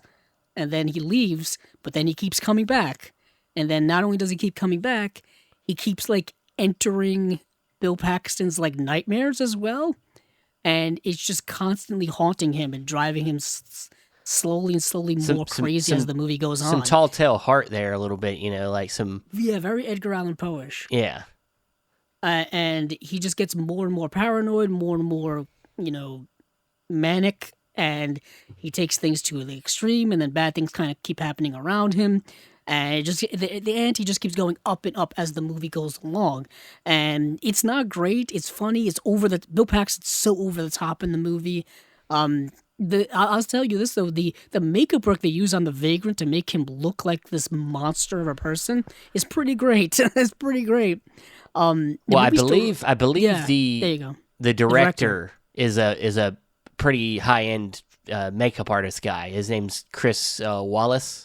Yes. And he I believe, did makeup work on some big movies. Gremlins and The Fly. Yeah. So, there you go. Yeah.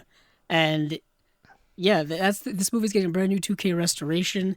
This is a bit of a cult film from the 90s. So, it's, I've never heard of it until right now, actually. And it's Bill Paxton. Bill Paxton's, I think, a beloved. I know, but, yeah. Passed away a few years ago, rather tragically and suddenly. I think during I believe a medical procedure that just kind of went awry, and that's how he passed away. Yeah. But you know who makes an appearance in this film? Michael Ironside. Yeah. As a detective who's hot on his trail about certain events that happen in the movie. This isn't no spoiler, but it was one of my favorite parts of the movie. One of my favorite moments. The first time you meet him, he comes to Bill Paxton's house to help investigate. And the first thing he does, he walks in the house. He's kind of like looking around, all suspicious, like. And the first thing he does when he comes in is he picks his nose and flicks a booger out. And I'm that's just the like, type of character he is. I was like, yep. That's he just like he looks down on everyone. Yeah. Just everyone's beneath him. He has this air of confidence above him in the movie. Very, authoritative-ish, which makes sense because he is, he's a police officer, detective guy, but that's the way you got to look whatnot. at the movie. The movie, I mean, I'm not once again, I'm not sitting here defending the movie saying it's like some kind of hidden gold here, but like it's definitely a satire. It's definitely knows that it's kind of over the top, and it's poking fun at this yuppie man who's he's so insecure and scared of this homeless man because it's a life that he doesn't know. He doesn't know that. Yeah, that did play into it early on. The movie kind of goes away It from does. that very interesting theme and becomes more like, Psycho- this is an way actual more like, psychological. psychotic person going after him. Yeah, thing. yeah. Plays it more straight-laced as opposed to being, no, this guy's just prejudiced towards, someone who's homeless, someone who's impoverished, and, Yeah. the movie's trying to say I mean- something. I But mean, no, it liter- abandons that very quickly. Yeah, I mean, literally, it's the class, the whole class thing is poked at right from the beginning when the place he lives literally is a suburban neighborhood that borders right on a city. It's Yes. it's like It's the so suburbs. obvious. Yeah, it's the suburbs. Yeah, it's know what I it's- mean? Why but do you it's think like the it's suburbs- almost like watching the movie Up, where he's the last house and surrounded by the asphalt jungle. That's kind of Yes. almost how it is. Very like, true. I So- mean, yeah, the suburbs, I mean, culturally exist because, I mean, this is just culturally, white people were trying to get away from minorities who had moved into the city. That's why the suburbs were created in the 50s. That's kind of how it is. I do want to talk about one more movie. Definitely to talk about, I think, the best movie of the slate, other than The Last Emperor, which I think is an all-time classic, is Sisters Brothers, which is directed by Jacques Audiard. And Jacques Audiard, I believe, has won 2 Palme d'Ors. I have to look that up, so don't quote me on that.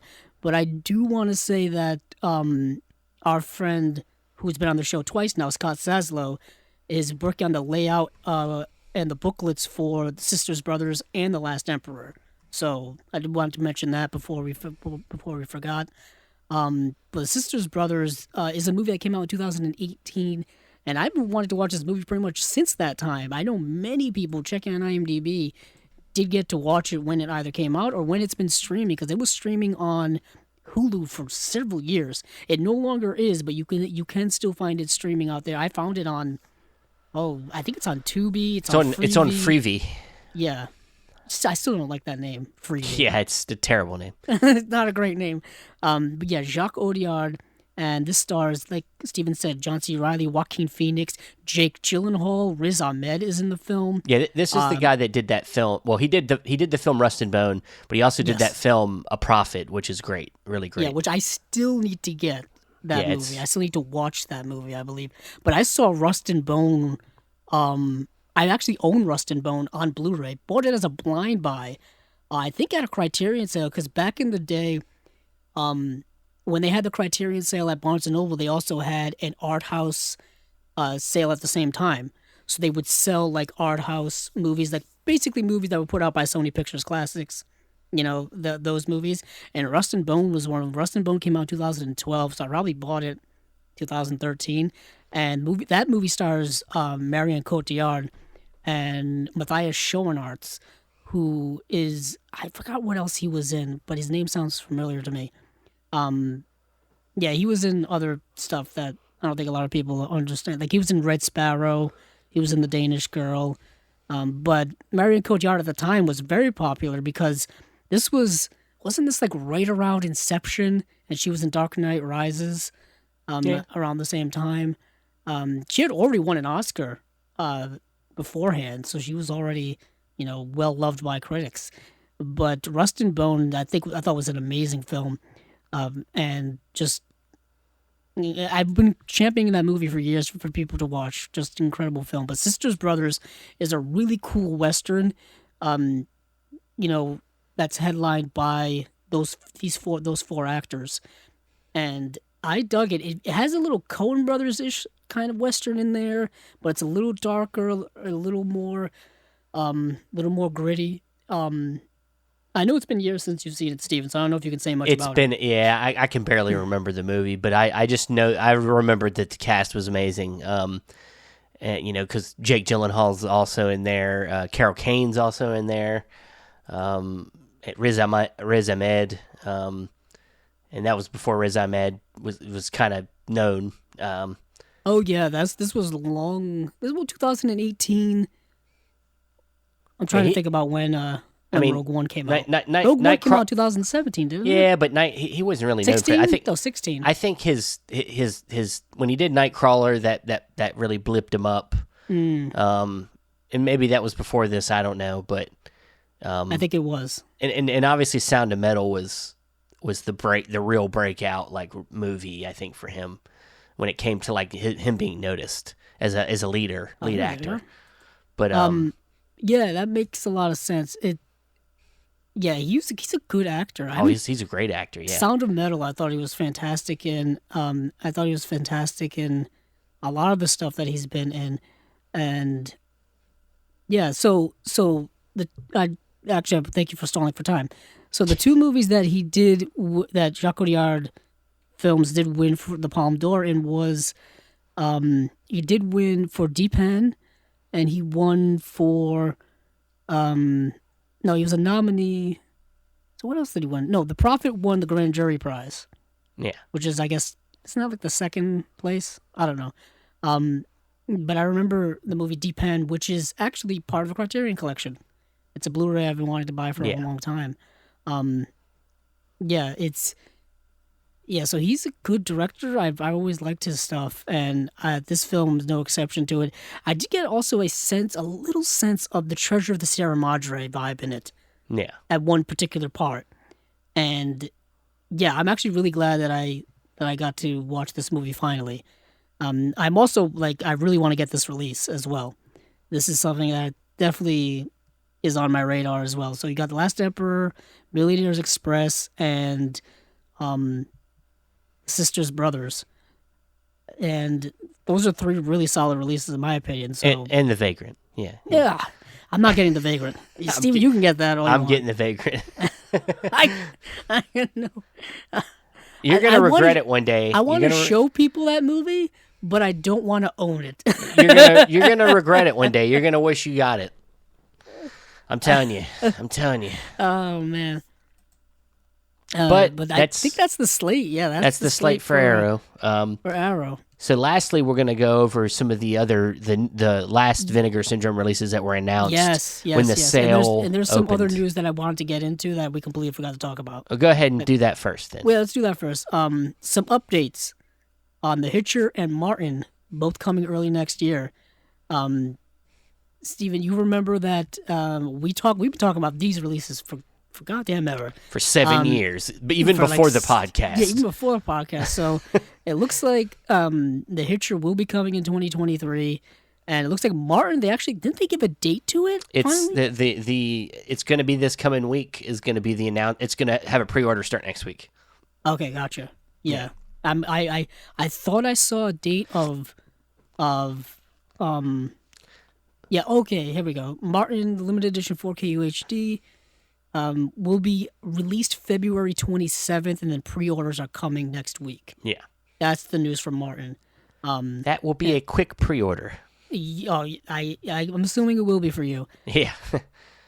But yeah, now moving on to the Vinegar Syndrome stuff to kind of wrap up this Thanksgiving week episode. So as they always do, they always save a few little gifts for last when it comes to this Black Friday sale, and they always hold a few things back. And there are some the secret Vinegar Syndrome releases were for the movies Freeway and Evil Laugh, and then the VSA releases that were also secret is Sworn to Justice and Santo vs. Dr. Death.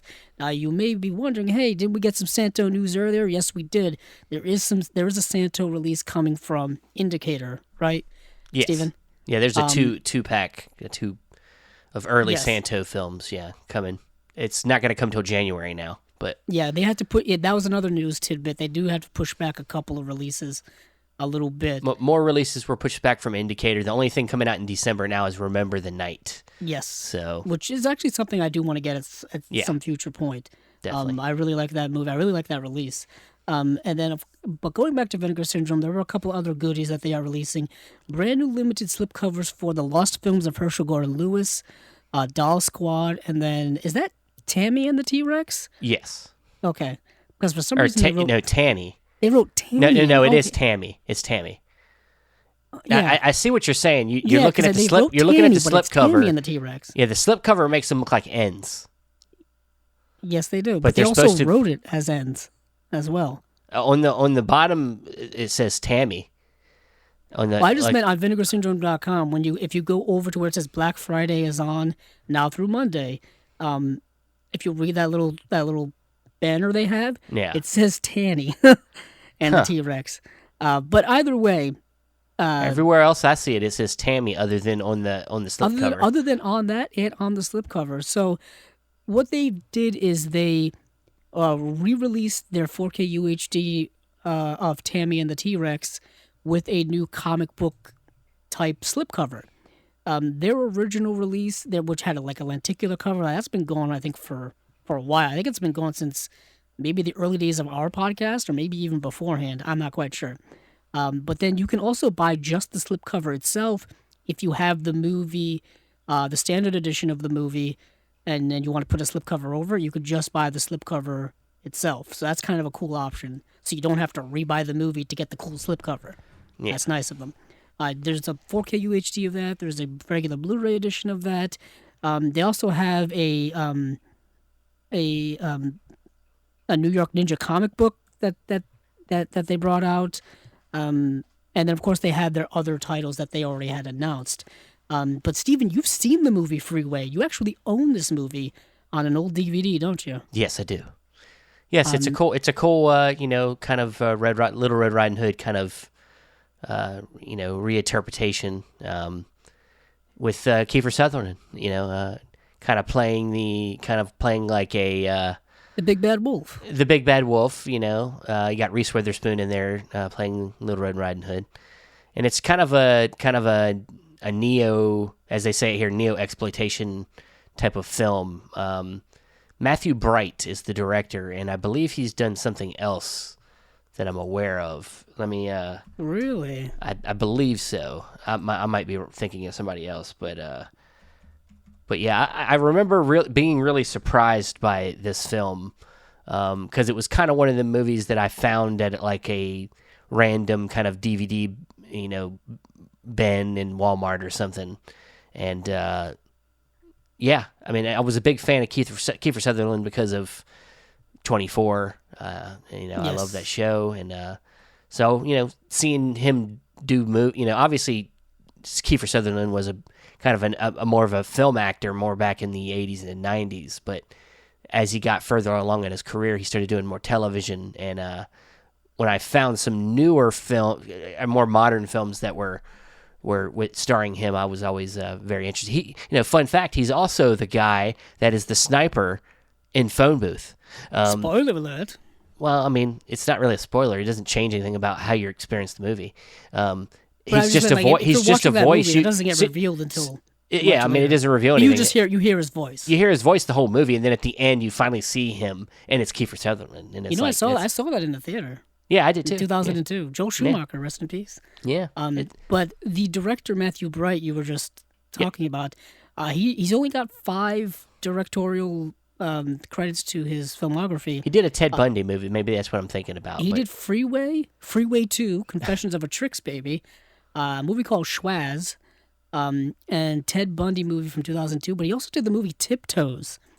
This movie stars Gary Oldman, Peter Dinklage, Kate Beckinsale, Matthew McConaughey, Patricia Arquette. That's a David Allen cast. Greer's in there. I think it's one of those movies that has like a bunch of famous people in it that is not really regarded in a positive light. But I've been aware of the movie Tiptoes for a while.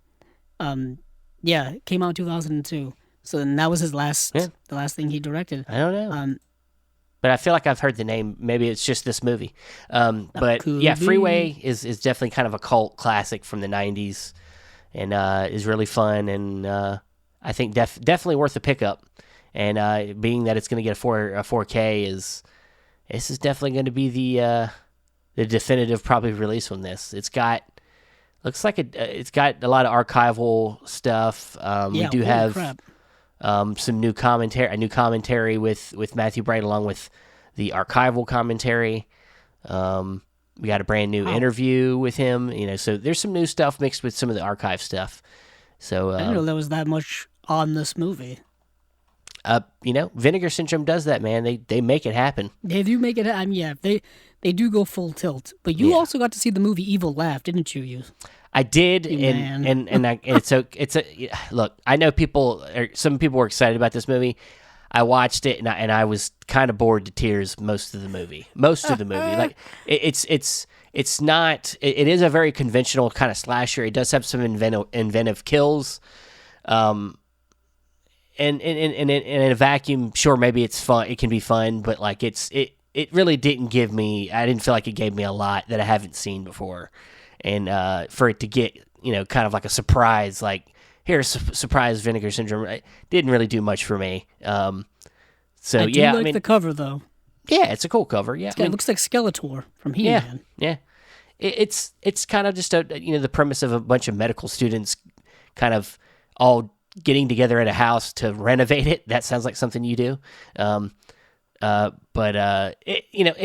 It's if you're fans of slashers that are kind of under the radar, this might be for you.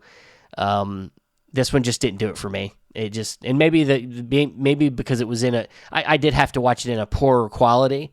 So maybe it loses something visually for me that I'm not catching, but ultimately the content itself, like it just wasn't keeping my interest. So that's my take on Evil Laugh. I'm probably wrong, but who knows? Yes. I do want to mention that Sworn to Justice does star Cynthia Rothrock. Oh yeah, I watched that. I watched that as well. Oh, you did. You did. I just want to mention she's also in Millionaires Express, and her and Sammo Hung have this great fight with each other in the third act of the movie. That's pretty awesome. Yeah. But what did you think of Sworn to Justice? It's fun. It feels like what it is. It feels like a movie of its time.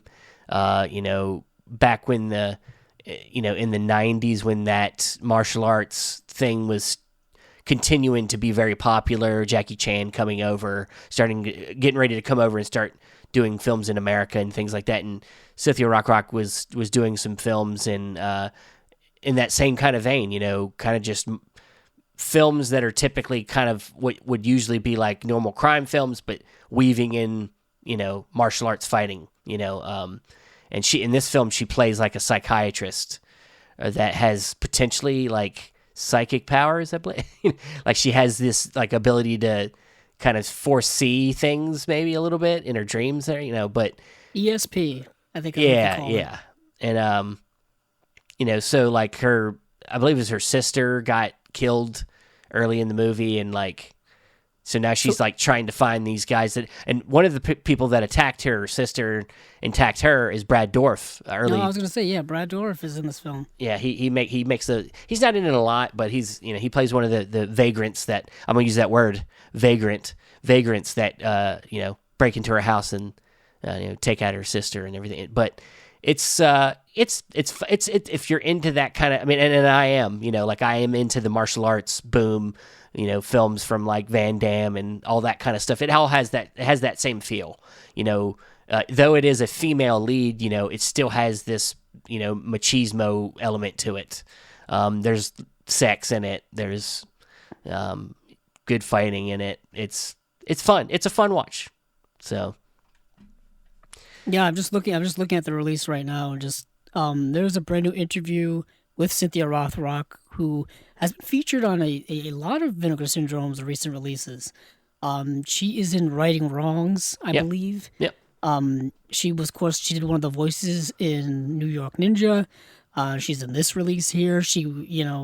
I believe like we're late to the Cynthia Rothrock fandom, I guess, but she's very much a favorite amongst a lot of these enthusiasts. I haven't seen everything that she's done, but I was always aware. I've heard the name and I'm aware of who she is. I already knew I knew the name too. Yeah, I just hadn't seen a lot of her work until now, and that's kind of, I guess, the beauty of the boutique labels, that you're discovering these things. I really want the Righting Wrongs release from Vinegar Syndrome is probably one of the better releases of the last year, I think. Just looking at its share content wise within that release. It's a 3-disc set, tons of features, Yeah. and the movie's also pretty solid as well. I think that's an underrated release from Vinegar Syndrome from this year. I know Well- they've had a lot of the top liners. You love Roadhouse. Texas Chainsaw 2 has come out. I don't know that it's underrated. I think people Horror. really love that. I mean, I think it's pretty hot release. Is it pretty hot? Okay. I would say it's pretty Yeah, high. I just don't see people talking about it. Well, I mean, it also got an 88 films release, so there's like this battle, of like which one to get. But it's Everybody's I think. Let me just say this: being the person that is part of an award show coming out this Sneaky. coming year, it was brought up a lot. So it's not Ooh. it wasn't something that people forgot about. It's a popular. I think. I can say it. I brought it up. Yeah. No. There you go. Bam. Yeah, I think it's a good release. Listen I think to yourself. all of these are good. That's the one thing with Vinegar Syndrome. They're good releases. I mean, for the most Yeah. part, they're pretty. Whether damn you good like the releases. movie or not, the releases are always Yeah, going to be good. regardless of the quality of the movie, I've been saying it ever since. Ever since we started this, regardless of the quality of the movie, and that's subjective as heck. Yep. These releases are fantastic, but once again, emphasizing if you really want a release from Vinegar Syndrome or their partner labels, the Black Friday sale is probably the time to do it.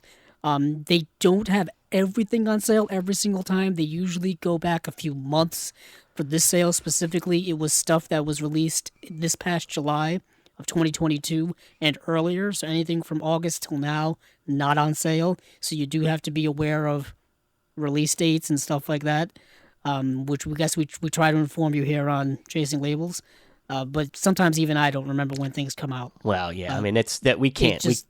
Just all kind of, it's all mixed up in there. It's something I think people that are really into these sales know to do their research before they get into the sale. They know to look at what releases are on that list of what's going to be discounted, and if they have, and then there's some people that already have subscriptions, they don't even have to worry about this shit. So, Right. But and speaking of that, there is a change to the subscription thing this year. There is. Where they're not selling the subscription at sale time right now, but you can reserve a spot for the subscription for next year, and you save, I think, $25 on that it's if kind you of getting a reserve now. reserve ticket.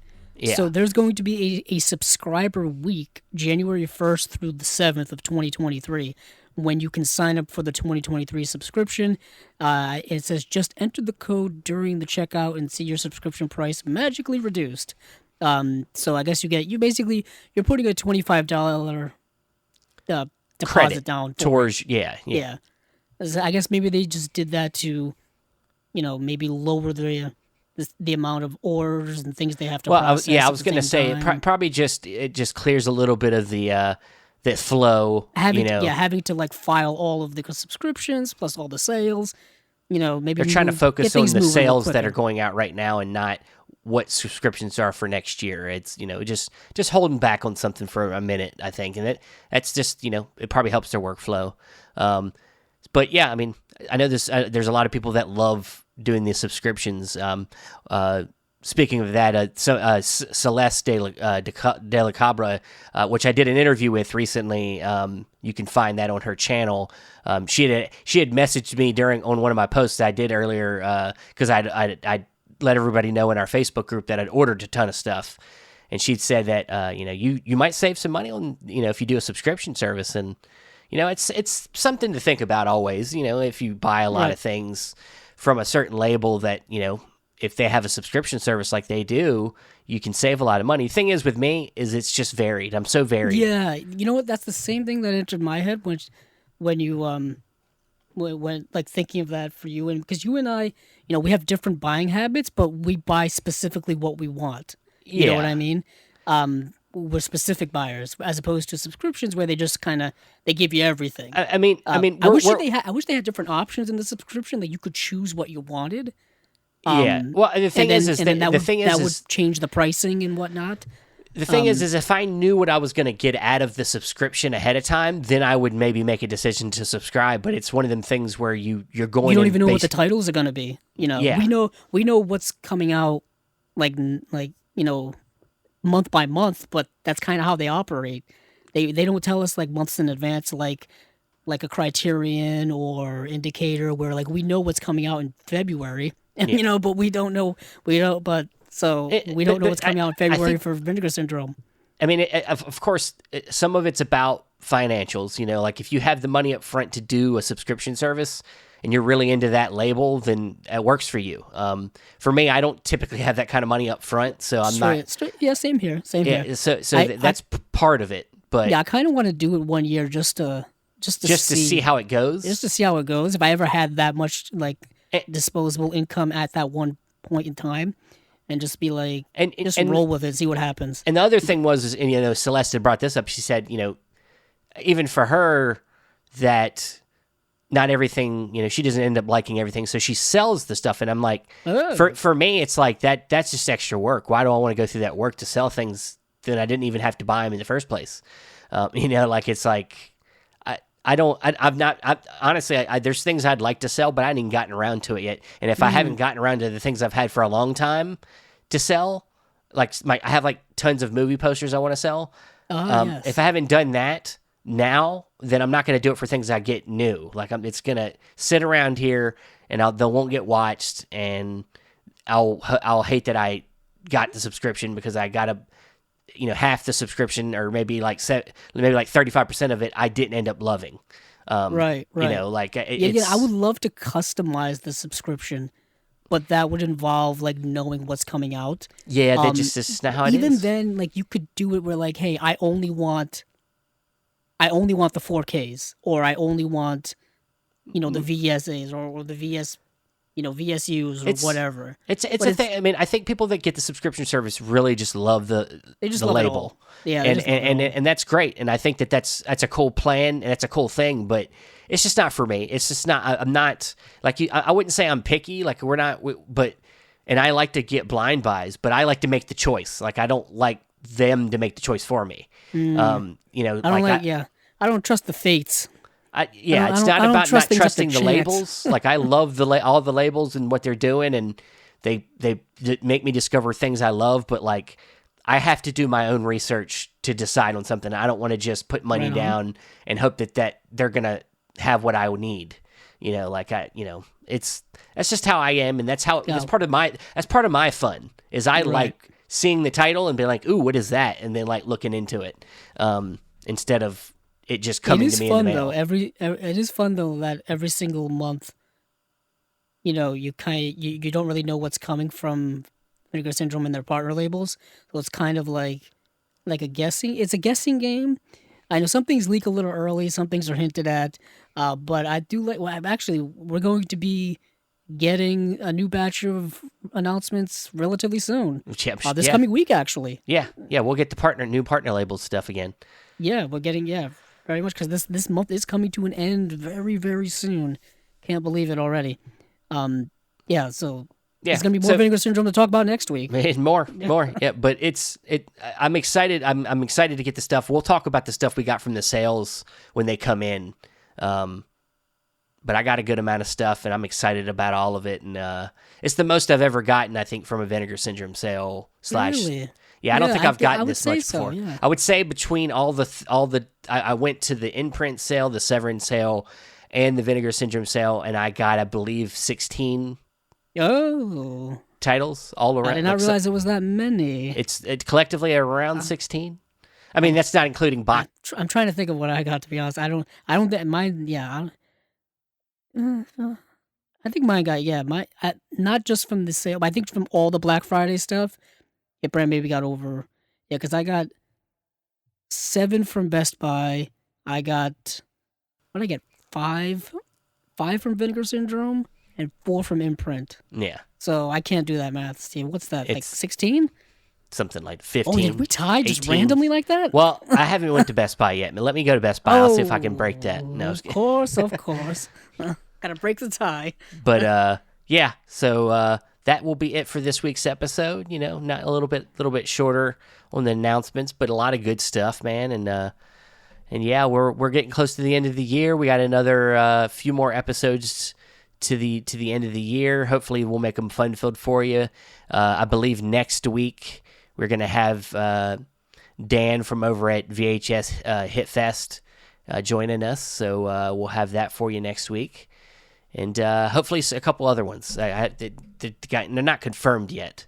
I keep trying to confirm them, but this is a hard time of the year to get people on the email. So, yeah. So, hope you enjoyed this episode. Andrew, where can you be found? You can find me on Twitter. Twitter is still around, at Capzilla06, as well as our YouTube channel, Chasing Labels. There will be a couple of videos going up there soon.